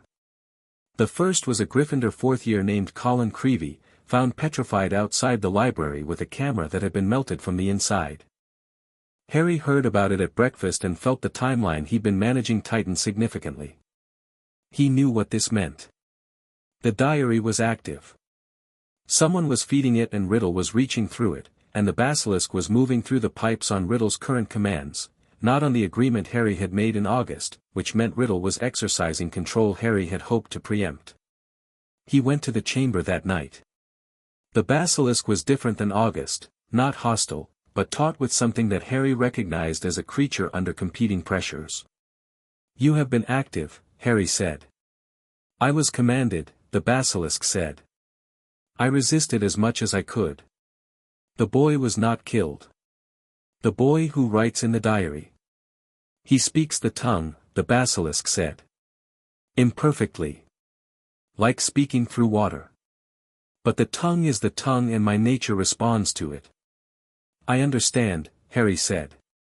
And he did, the basilisk wasn't weak or disloyal. It was responding to a compulsion built into its very nature, the instinct toward the speaker's command that Slytherin had bred into it 1,000 years ago. Riddle had that command. Harry had it too, the question was which one overrode which. When he speaks next, Harry said carefully, I need you to delay. Not refuse, I understand that's hard. But delay. Take the longest path through the pipes. Move slowly. Give me time to get ahead of it. The basilisk was quiet. He will be angry. Let him be angry, Harry said. He's a fragment of a dead man in a teenage girl's diary. His anger has limited reach. The basilisk made a sound that was, Harry thought, with something like wonder, very close to a laugh. Not the human kind but the serpent equivalent, a deep resonant shift in its chest. As you say, speaker, it said. He found Ginny Weasley on January 15th, before dawn, sitting in an alcove off the second-floor corridor with her robes pulled around her and her face the specific blank of someone who has been somewhere bad in their own head. He'd been tracking her since September through Neville and Hermione, and what he'd gathered was, a girl being eroded. Missing meals, spacing out in classes, sleeping at odd hours.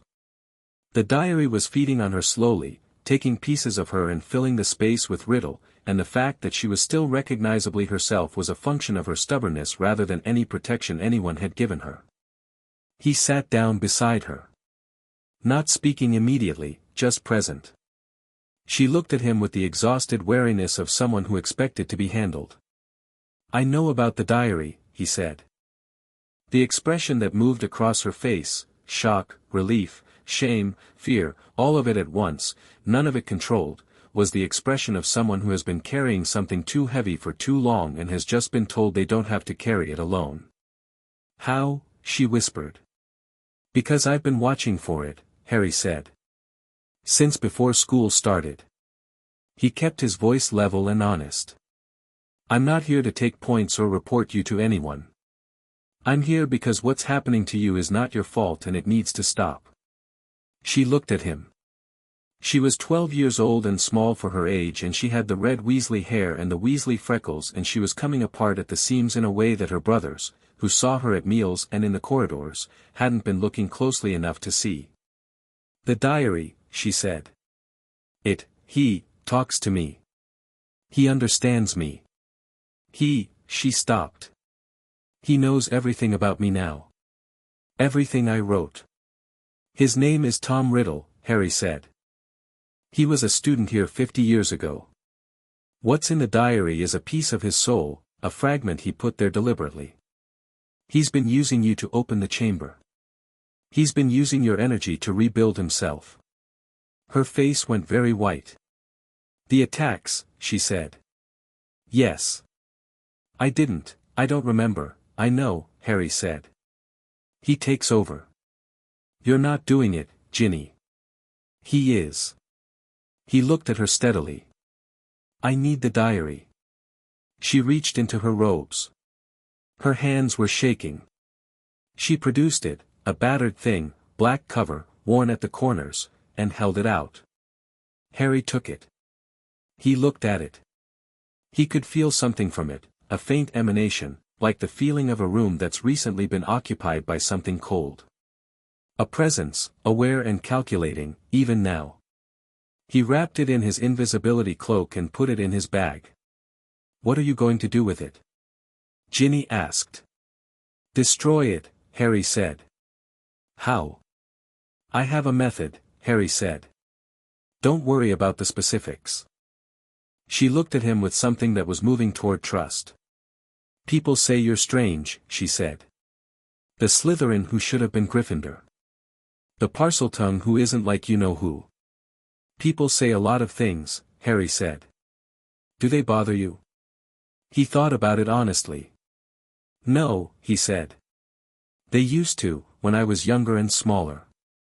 Now I find them mostly informative about the person saying them. Something almost like a smile. It didn't reach her eyes yet, but the infrastructure of it was there. Thank you, she said. And it had the weight of something that had been held a long time. You should see Madame Pomfrey, Harry said. Not for the diary, for you. You've been being eaten alive for months. You need someone to look at that. She flinched slightly, then steadied. Okay, she said.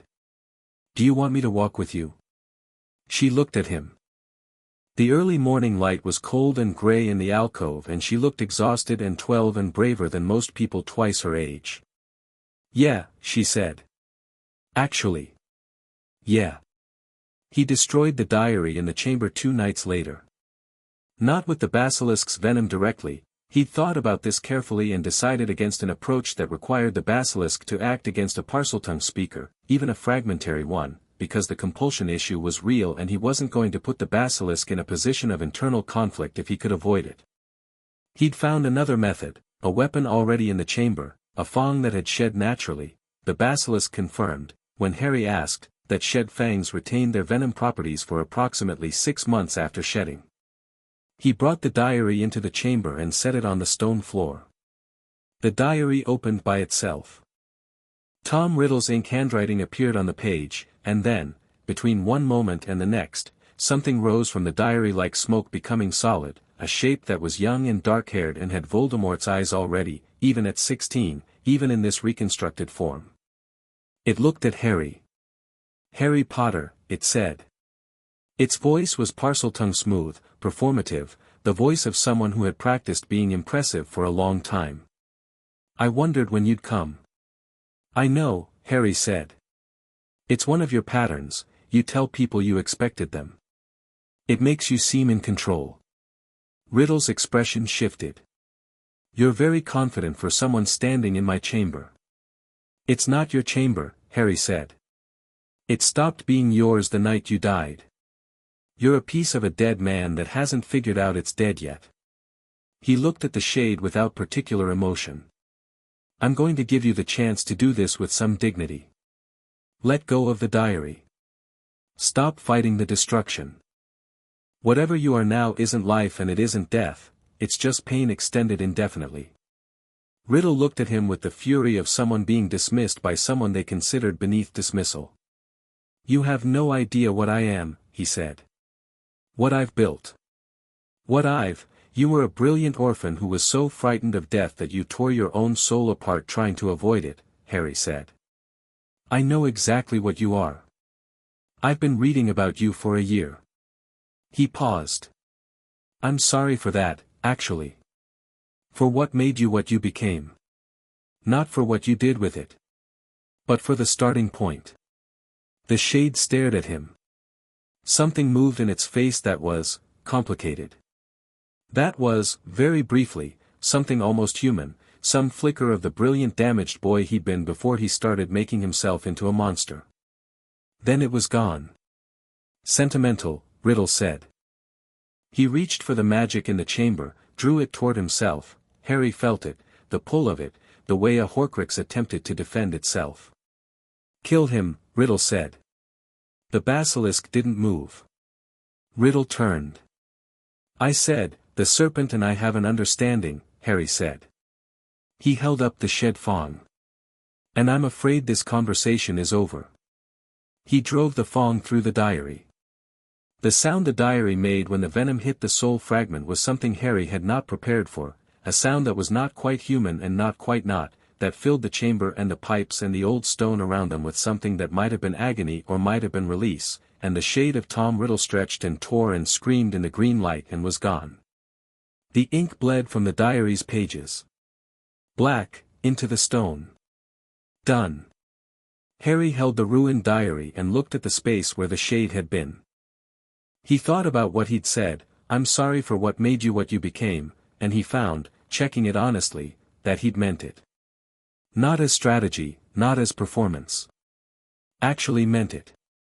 The boy who had been Tom Riddle had been, in some ways, not entirely different from Harry, orphaned, alone, extraordinary, and completely without anyone to tell him that power didn't have to come from fear. The difference was the choice. And the choice was everything. He set the diary down. He looked at the basilisk, who had been still through all of it. It's done, Harry said. Yes, the basilisk said. I felt it. Are you all right? The basilisk seemed to consider this, whether to answer honestly, maybe, or what honesty looked like for a creature its age. I am free of him, it said finally. That is better than all right. Good, Harry said. About the forest, you said after, the basilisk said. Is this after? Harry thought. The attacks would stop. The diary was destroyed. The immediate threat was over. There were other Horcruxes, other problems, a war that hadn't finished being born yet, but those were different problems for different days, and a creature that had kept its word and been patient for 50 years deserved to have a promise kept. Give me a week, Harry said. I need to prepare a path. I will wait one more week, the basilisk said. I have waited 50 years. One more week is nothing. Harry climbed back up through the pipes. He came out in the bathroom on the second floor with stone dust on his robes and the ruined diary in his bag and the shed fong wrapped carefully, and he stood in the cold bathroom under the fluorescent flicker of the enchanted lights for a moment. He thought about the basilisk waiting below. He thought about Ginny Weasley in the alcove, exhausted and 12 and braver than she knew. He thought about Daphne in the library, whose mother's notebook was full of exceptional work and whose father had written very well instead of anything warmer. He thought about the mirror of Eriste, and what it had shown him, and what he'd said to Daphne afterward.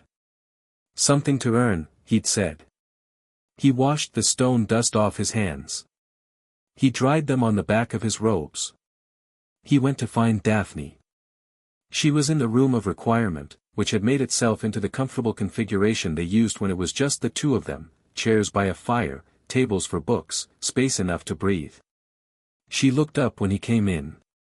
She saw his face. It's done, she said. It's done. She held his gaze for a moment, reading what was in it, all the things he hadn't said and didn't need to. The basilisk, she said. 1 week. I need to open the forest entrance from Hagrid's side. There's an old path in the Macmillan map that connects to the chamber's pipe system, precastle access point. If I can clear it and open it from above, the basilisk can make its way through without coming up into the school. Daphne thought. Hagrid will help, she said. He loves creatures. When I explain to Hagrid that there's a 1,000-year-old 60-foot basilisk that wants to live in his forest, Harry said. A beat. He'll be delighted, Daphne said. Harry laughed. It was genuine and sudden, and it surprised him slightly, the way genuine things sometimes did. Daphne's expression did the thing where the composure softened, not broke, softened, and something warmer showed underneath it for a moment, the thing she kept behind the ice-water eyes that wasn't cold at all. What happens now, she said. Not about the basilisk. About the larger picture.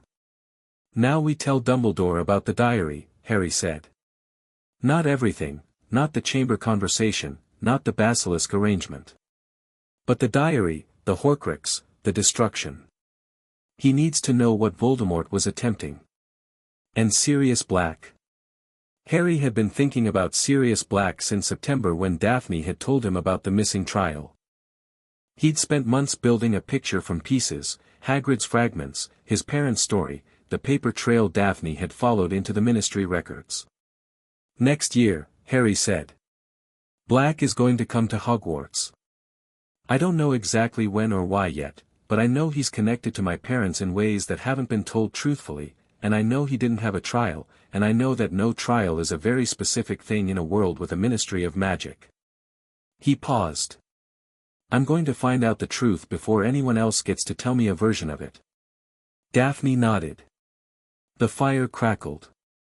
Outside, February was doing what February did, gray and determined and cold.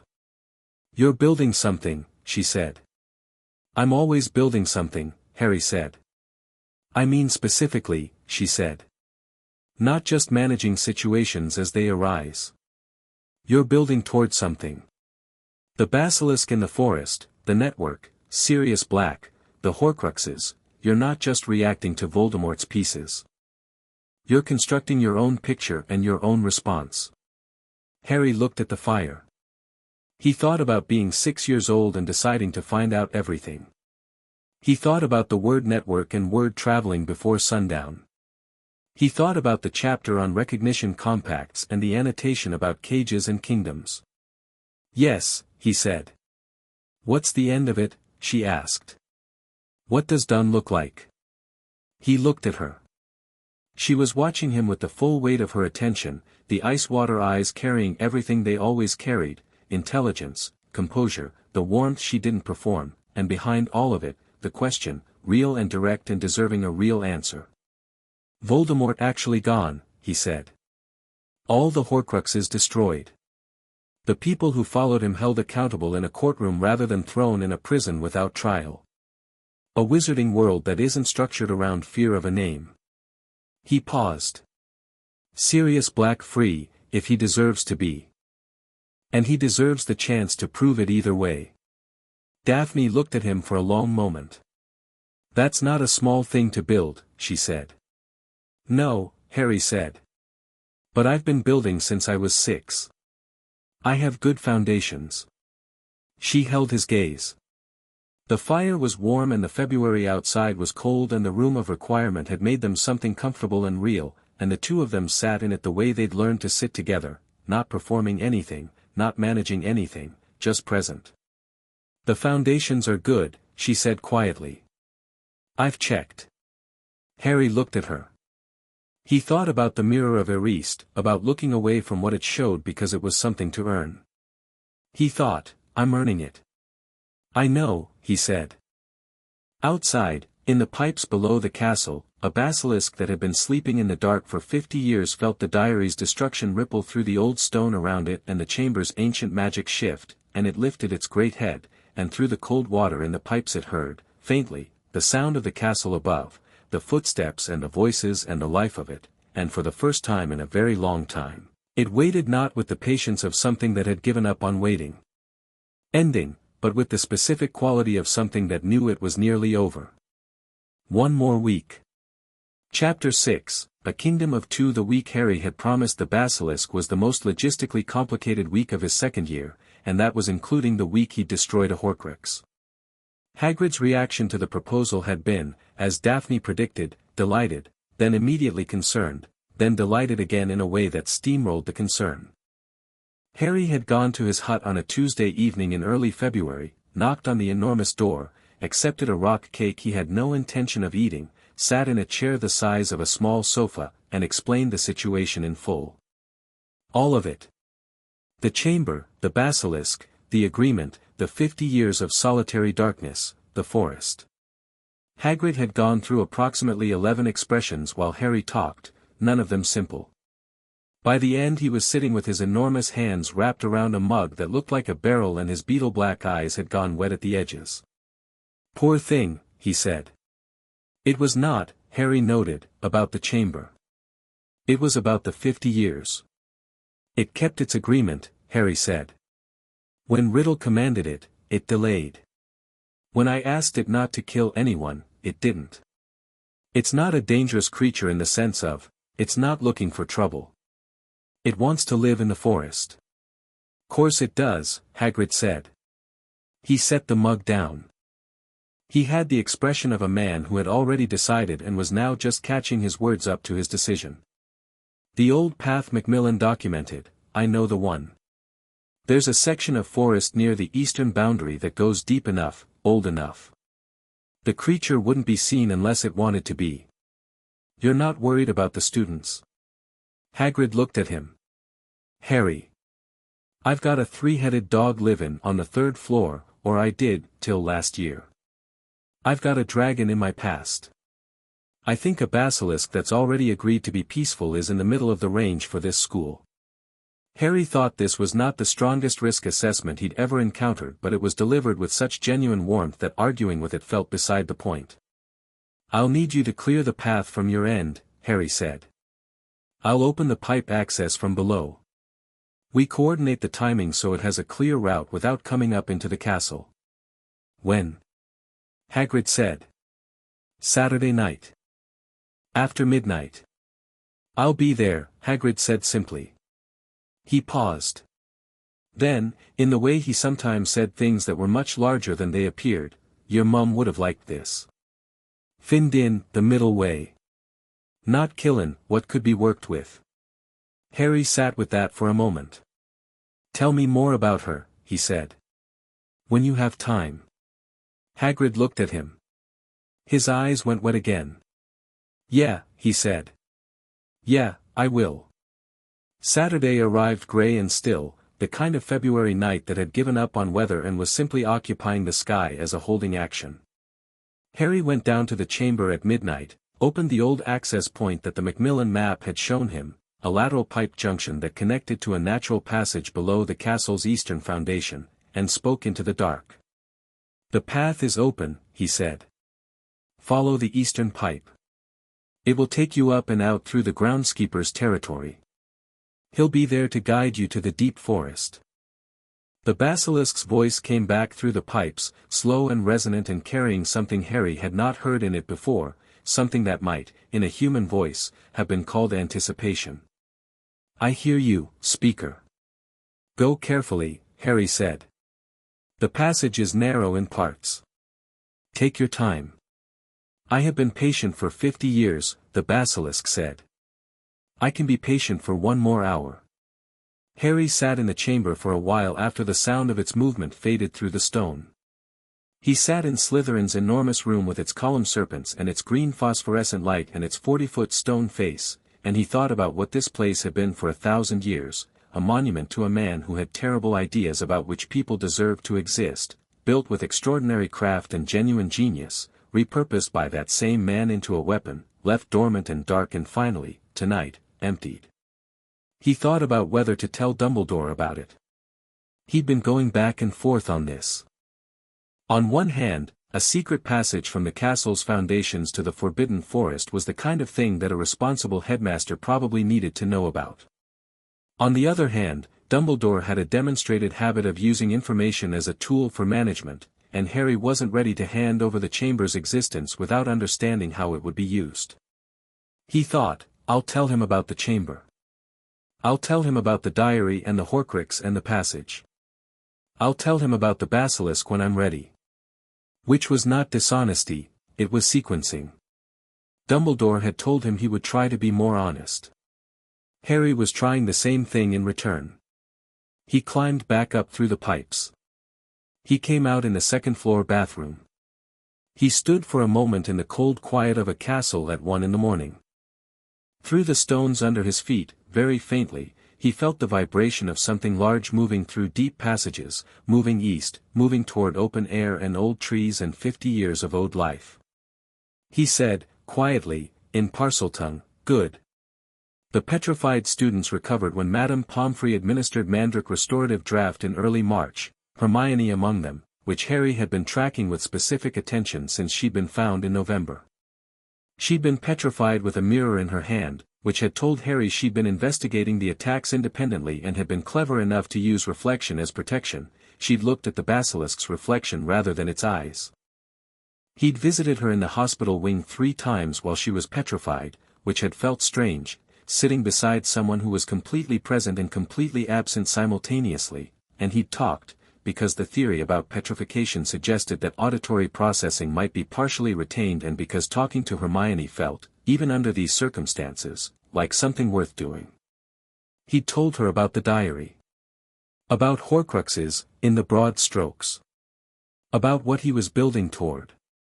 Not because he needed her to know, she wasn't conscious to do anything with it, but because he was realizing that the people he trusted deserved to know what they were part of, and Hermione had been part of this since October.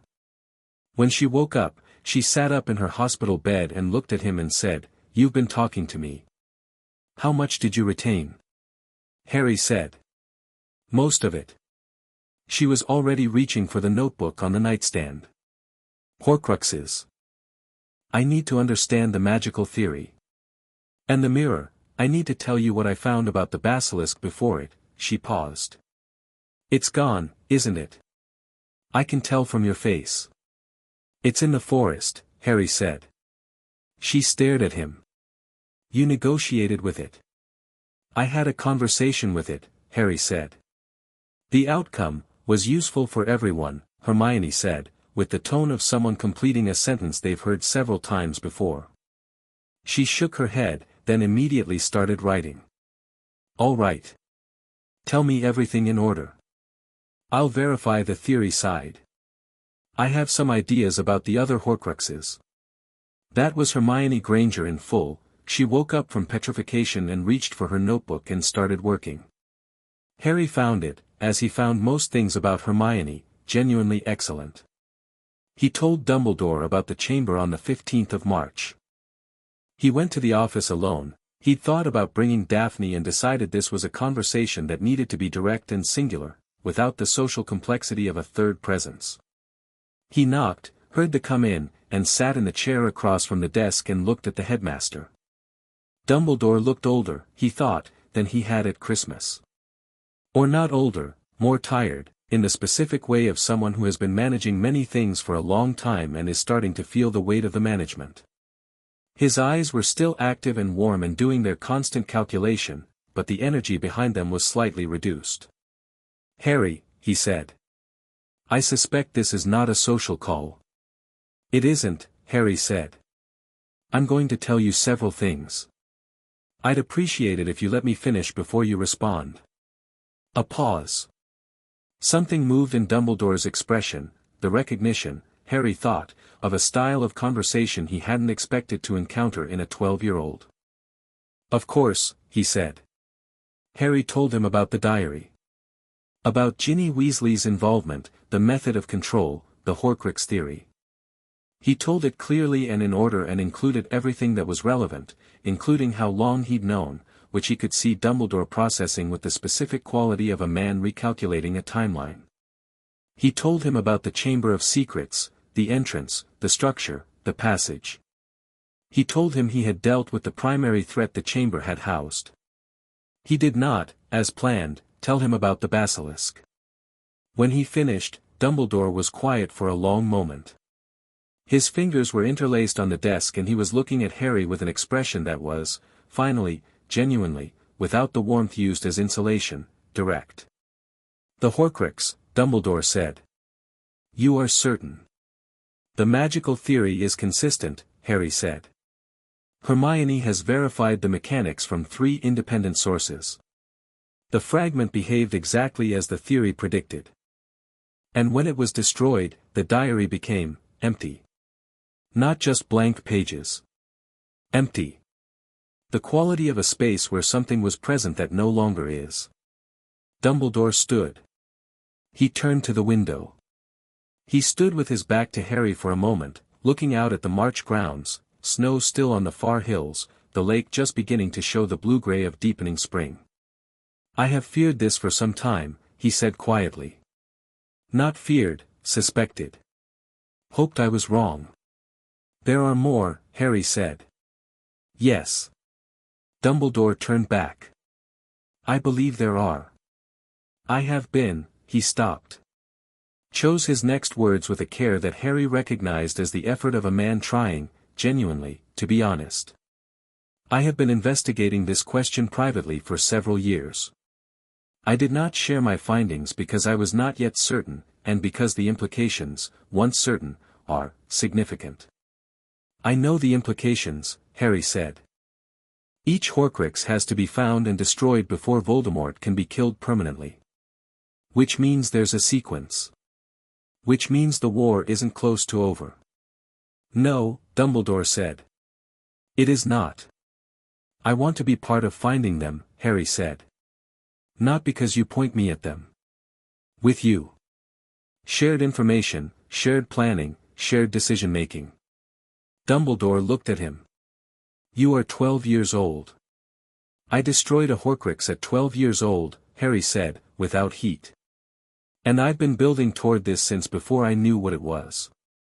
I understand that you're the most experienced magical mind in Britain, and I'm not asking to be your equal in that. I'm asking to not be kept in the dark about things that directly concern me and the people I'm responsible for." "Responsible for," Dumbledore repeated. Something in his voice, not mocking, more like a question about what the words meant from this person. "The people I'm working with," Harry said. "The people who have put their trust in my judgment. They deserve to know what they're part of, and I can't tell them what you're not telling me." Dumbledore sat back down. He looked at his hands for a moment. "I will tell you," he said. "In stages, as I confirm. That is my honest answer, not all at once, not because I don't trust you, but because what I know is incomplete and I don't want to give you partial pictures that form wrong wholes." Harry thought about this. It was not a full yes. It was also not a no, and it was not a managed deflection. It was what it claimed to be, an honest limitation. "All right," Harry said. "That's fair." Dumbledore looked at him, and the expression he had was not the warm-managed one and not the calculating one and not the tired one, it was something more like the face of a person seeing something they'd been looking for a long time. "Your mother," he said, "would have been very proud of you." Harry sat with that. He didn't deflect it or dismiss it. He held it where it was true. "Tell me something real about her," Harry said. "Not the broad strokes. Something small. Something you remember." Dumbledore was quiet for a moment. "Then, she came to my office in her 6th year to ask me about advanced arithmancy theory.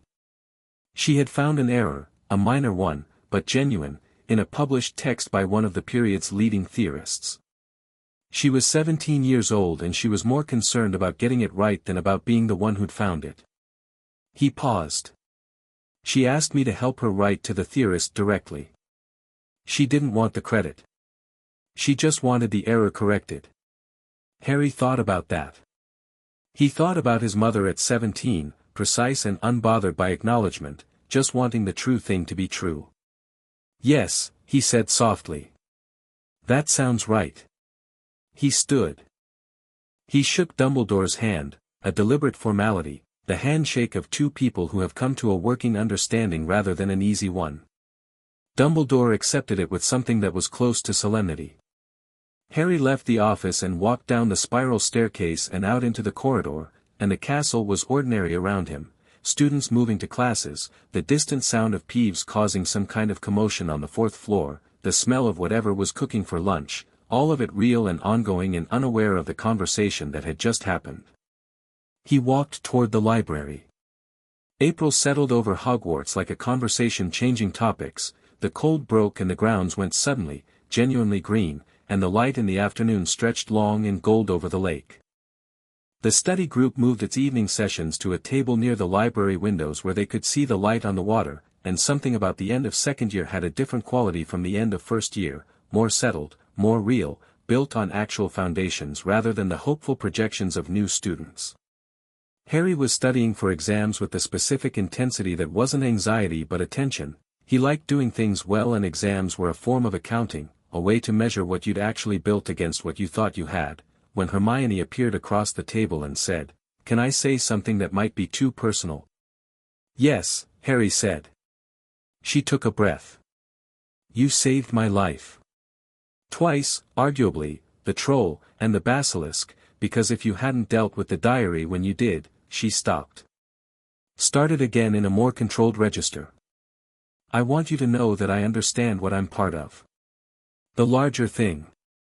What you're building. I want to be in it, not because I need to be useful, though I do want to be useful, but because I believe in it. In what you're doing and why you're doing it." She looked at him directly. "I don't say that to a lot of people. Actually, I've never said it to anyone." Harry looked at her. She was holding herself with the precise tension of someone who has done something brave that isn't the wand and spell kind. "I know," he said. "And I want you in it. Not because you're useful, though you are, but because the way you think is something I don't have and can't replicate. The way you hold information and the way you reason from it and the way you refuse to accept partial answers." He paused. "You're not support staff, Hermione. You're a strategist. I need you to start thinking of yourself that way." She opened her mouth. Closed it. Wrote something in her notebook, which he recognized as her method of keeping things she didn't want to lose. "All right," she said. "Strategist." "Strategist," he confirmed. Neville appeared from behind a bookshelf with an armful of herbology texts and the expression of a person who had been listening to a conversation he wasn't sure he was meant to hear. "Does that apply to me as well, or am I still the official group emotionally stable person?" "You can be both," Harry said. "Brilliant," Neville said. He sat down and opened his largest book and seemed immediately and genuinely content with this arrangement, which was Neville's gift, finding clarity in the ordinary work of things. Zabini materialized from somewhere near the charms section, sat down, looked at all of them, and said, "Whatever was just decided, I'm in." He opened his own book. "Obviously." Harry looked around the table. He thought about the train at the start of first year, reading a book about bloodlines while a pale-haired girl sat across from him with an open secret between them.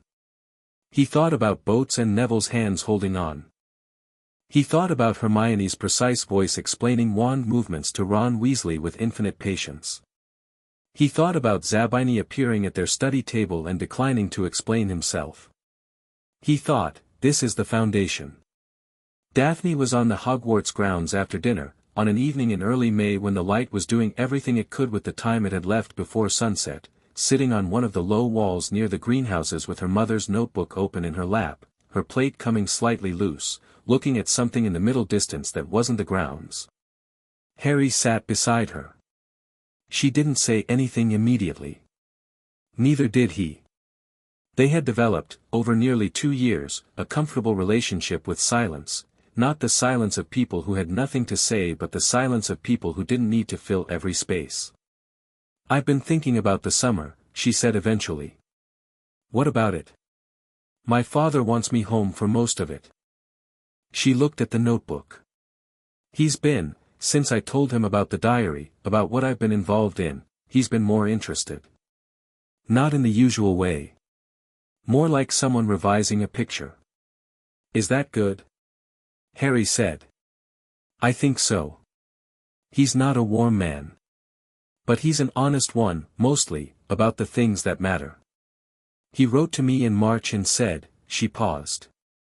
"He said the Greengrass name hadn't meant anything specific for 2 generations. That we'd been good at surviving and nothing else. And that he'd like for that to change." She looked up at Harry. "He didn't say it in those words. He's not a man who uses words like that. But that was what he meant." Harry looked at the sky.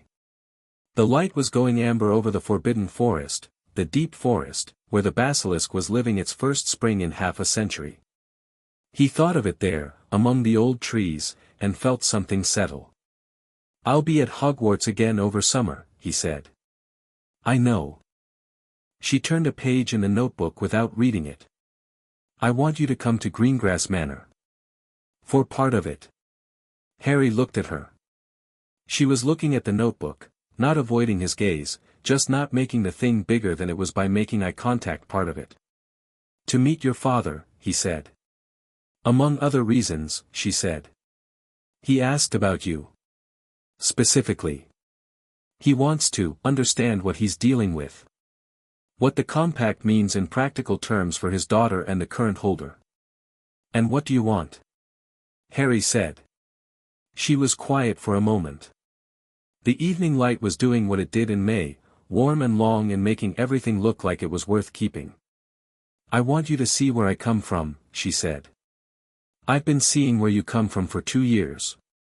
The pieces of it, the Dursleys, the cupboard, the way you are when no one's watching.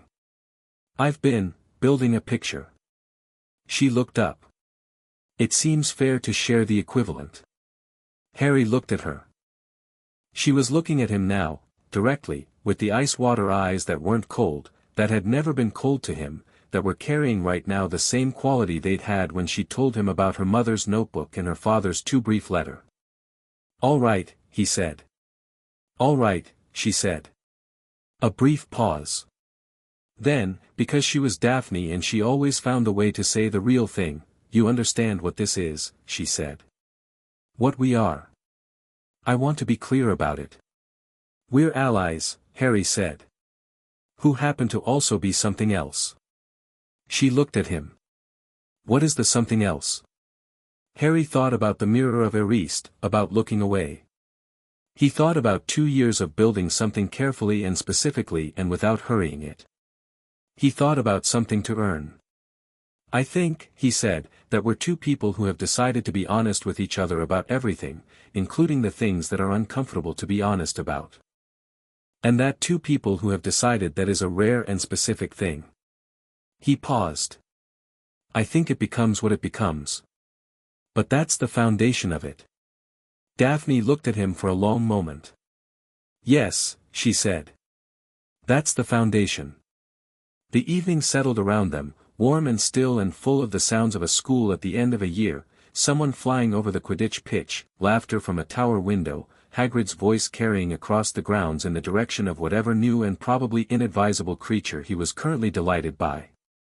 Harry thought, 2 years ago I was 6 years old in a garden and a small snake said a king does not go unrecognized forever. He thought, I wonder if it meant this. The end-of-year feast was the last night of term, and Harry sat at the Slytherin table and looked at the hall and thought about the year that had just concluded and what it had added to what he was building. The diary destroyed. Ginny Weasley recovered. He'd watched her over the spring and she had the quality of someone who had been through something and come out the other side knowing what they were made of. She'd caught him in the corridor in April and simply said thank you again, and he'd said you're welcome again, and she'd looked at him with the specific steady gaze of someone who had revised their picture of the world and was comfortable with the revision. The basilisk in the forest. Hagrid had confirmed, 2 weeks in, that it was settled, that he'd seen evidence of its presence in the deep eastern section and that it was, as far as he could tell, doing exactly what it had said it would do, living, simply and without incident, in the old dark among the old trees. Dumbledore had told him, in April, that he'd confirmed 2 more Horcruxes through his private research, not where they were, not yet, but what they were likely to be. He'd shared this with the specific care of someone keeping their word about stages, and Harry had taken the information and added it to his picture and said, next year then, some of this. And Dumbledore had said, yes. Some of this. It wasn't everything. But it was more than it had been. He looked across the hall at the Gryffindor table. Hermione was talking to Neville, probably about herbology, because Hermione's idea of a celebration dinner was a continuation of the conversation she'd been having before the celebration dinner. Neville was listening and nodding and occasionally consulting a book he'd apparently brought to the feast. He looked at Ron Weasley, who was sitting beside Hermione and had been sitting beside her at most meals since January, the slow, slightly awkward reconstruction of something that had been broken carelessly and was being rebuilt carefully. He'd never formally entered Harry's orbit, Ron Weasley, but he was near enough to it through Hermione and Neville that Harry knew him reasonably well by now, and what he knew was, a boy who was genuinely funny and genuinely kind and who spent a great deal of energy performing, not trying too hard because trying too hard and failing was something he was afraid of. He'd work through it. People like that usually did. He looked at Draco Malfoy, further down the table. Draco was a different problem, one Harry had been letting develop without forcing, because Draco Malfoy was a person in the middle of figuring out that the framework he'd been handed was insufficient, and that process couldn't be rushed. He'd been less aggressive in the second half of second year. Not friendly, not yet, maybe never, but less aggressive, and occasionally something that looked like genuine curiosity. Harry thought about the moment in the dueling club, that's not what I expected. He thought about the boy under the performance who didn't know what to do when the performance stopped working. He'd leave the door open. He wouldn't manage it. Daphne was at the end of the table, talking to Zabini with the comfortable shorthand of two people who have spent 2 years being the cleverest people in the room together and have made a sort of peace with that. She looked up once during the feast and found Harry's eyes across the distance, and the expression she had was the one she kept behind the ice water, the warm one, the real one, the one that was just hers. He looked back. Dumbledore stood for the end-of-year speech. Harry listened to it with the attention he gave everything and heard, underneath the warmth and the slight eccentricity and the genuine affection for the school, something that he hadn't fully heard before, the specific quality of a man who was tired and was not going to let tiredness stop him, who had been fighting the same war for 40 years and had lost things in it that hadn't grown back and was going to keep fighting anyway. He found he had more sympathy for Dumbledore than he'd had in November. Not uncomplicated sympathy, but real sympathy, which was different. The morning they left for home, Harry went down to the chamber one last time. He didn't need to. The chamber was empty now, the basilisk gone, the diary destroyed, the magic quiet. But he wanted to see it in the end as clearly as he'd seen it in the beginning. He stood in the green phosphorescent light and looked at Salazar Slytherin's stone face and thought about what Slytherin had built here. The craft of it, undeniable. The purpose of it, wrong in a way that was almost comprehensively wrong, built on ideas about blood and worth that were both ancient and small. A brilliant man who had made himself smaller by what he believed, who had taken genuine magic and turned it into a weapon for a category error. Harry thought, I'm in your house. I have your gift. I have none of your conclusions.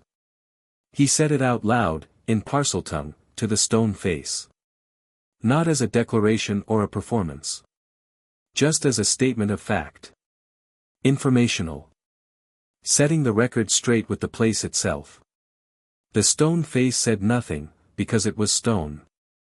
Harry turned and walked back to the pipe. The train south felt different from the train north, which was always the way, the return direction carrying the weight of what you were going back to and the lightness of what you'd been. Harry sat in a compartment with Daphne and Neville and Hermione and Zabini and looked out at Scotland dissolving into England and felt the specific quality of a year being completed. Hermione had a list. She always had a list. This one was titled, in her precise handwriting, Summer Research Priorities, and it had 17 items on it that she'd been adding to since March. She was reading it now with the focused satisfaction of someone admiring their own organization. You have 7 items about Horcrux theory, Harry noted. 7 distinct aspects of Horcrux theory, Hermione corrected. They're not repetitive. The magical mechanics of the creation are entirely separate from the detection methodology, which is separate from the destruction variables, which, I know, Harry said. I'm not criticizing. I'm noting. Hermione looked at him. Are you going to be at Hogwarts most of the summer again? Yes. And Greengrass Manor for some of it. Hermione looked at Daphne, then at Harry, with the specific expression she used when she had thoughts she had decided were better kept internal. She returned to her list. I'll you research, she said. Weekly. I'll write back, Harry said. You'd better, she said, with the tone of someone stating a term rather than making a request. Neville was looking out the window with the peaceful expression he got when he'd stopped trying to anticipate what came next and was just in the present moment. My Gran's going to want to meet you, he said to Harry. She's mentioned it several times. She'll probably invite herself. I look forward to it, Harry said, and meant it. Augusta Longbottom had sounded, from everything Neville had told him, like a force of nature, and forces of nature were more interesting than managed social events. Neville glanced at him. Something in his face had changed over 2 years in a way that was hard to point to specifically but was completely visible. The person he'd been on the boat, expecting to be tripped, watching Harry shake his hand like it was mildly disorienting to be treated like a person, had become someone who was starting to know what he was worth. Not cocky. Not performed. Just, knowing. Harry had watched that happen. He found it, without qualification, one of the better things of the year. Zabini was reading. He was always reading. He looked up once, midway through England, and said, "Next year will be harder." "Yes," Harry said. "Sirius Black," Zabini said. "Among other things. The ministry is already building towards something," Zabini said. He had a quality for political intelligence that came from his mother, who had been married 6 times and had apparently used each marriage as an opportunity to accumulate information about the people who thought they were the most important ones in the room. There are movements in the Department of Magical Law Enforcement. Changes in how certain, historical cases, are being categorized. Someone is preparing a narrative. About Black specifically? Harry said. About several things, Zabini said. Black is part of it. But the broader shape is, he paused.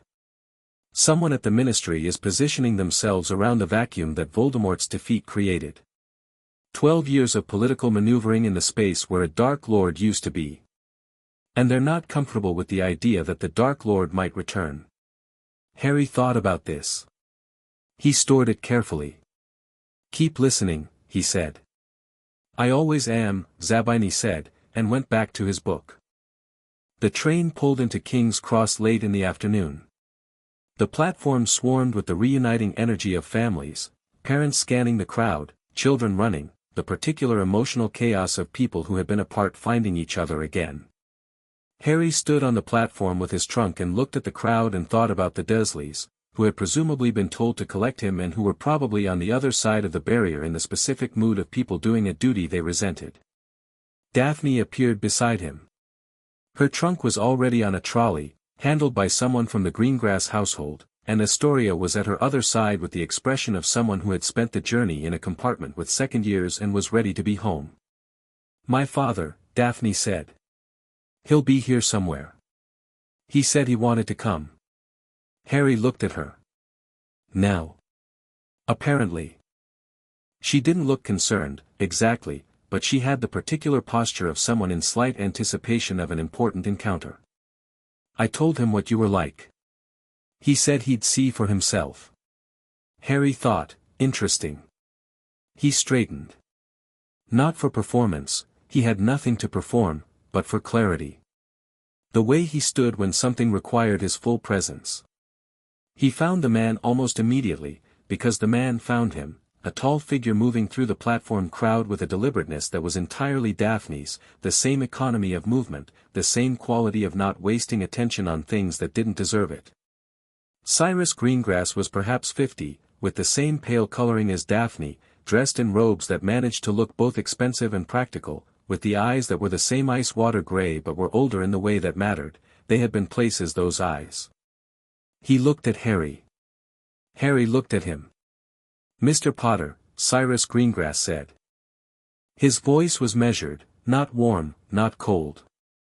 Mr. Greengrass, Harry said. A brief pause. Cyrus looked at him the way a man looks at something he has been trying to calculate from a distance and is now seeing close up for the first time. Not hostile. Assessing. My daughter has told me things, Cyrus said. About what you've been involved in. About what you intend. A pause. I'll be honest with you, I have spent most of my adult life avoiding involvement in large things. It seemed the wisest policy. I understand that, Harry said. It's a reasonable response to an unreasonable situation. Yes. Cyrus looked at him. But my daughter has made a choice that is not avoidance. And the ancestral obligation, he stopped. You understand what the compact means. I understand what Daphne told me it means, Harry said. Which was, alliance of equals. Her choice, separate from the obligation. I don't intend to hold anyone to something they didn't choose for themselves. Cyrus was quiet for a moment. He looked at Daphne, who was watching her father with an expression that was very neutral and very careful. Then he looked back at Harry. We will see you this summer, he said. It wasn't a question, but it wasn't exactly a statement either, it was something between an acknowledgement and a decision, made out loud. Yes, Harry said. I'd like that. Cyrus nodded. A small motion, contained, the nod of a man who doesn't make large gestures but means his small ones. He put a hand briefly on Daphne's shoulder, there and gone, but there, and moved to oversee the trunks. Daphne looked at Harry. That was well handled, she said. I told him the truth, Harry said. It wasn't complicated. It's never complicated for you, she said, with the tone of someone who found this both impressive and occasionally exasperating. That's not true, Harry said. It's complicated. I've just decided that complicated is not a reason to be indirect. She looked at him for a moment. Then she said, August. First week. I'll send an owl with the details. I'll be there, Harry said. She picked up her bag. She was about to turn toward her father and Astoria, and then she stopped, and she turned back, and she looked at Harry with the full weight of those ice-water eyes and everything they carried, and she said, You know what I find most, she paused. She was choosing the word carefully, which meant it mattered. Most remarkable about you. Tell me, Harry said. Everyone who encounters you, she said, tries to fit you into a shape they already have. The boy who lived. The Dark Lord's enemy. The Parseltongue. The Slytherin who should have been Gryffindor. She held his gaze. And you're none of those things. You're just yourself. Entirely. Without apology or performance. She paused. I don't think most people manage that. Not really. Not at any age. Harry looked at her. He thought about being 6 and learning that kings existed and deciding to find out everything. He thought about the walls he'd built, not to hide behind, he'd never been hiding, but to build from. He thought about the garden snake bowing, and the basilisk bowing, and the full weight of 2 years of deciding, carefully and continuously, who he was and what that meant. You manage it, he said. When you're not being the Ice Queen. Something shifted in her face, the real warmth, the one that was just hers. The Ice Queen has her uses, she said. I know, Harry said. I've been watching her work for 2 years. She smiled.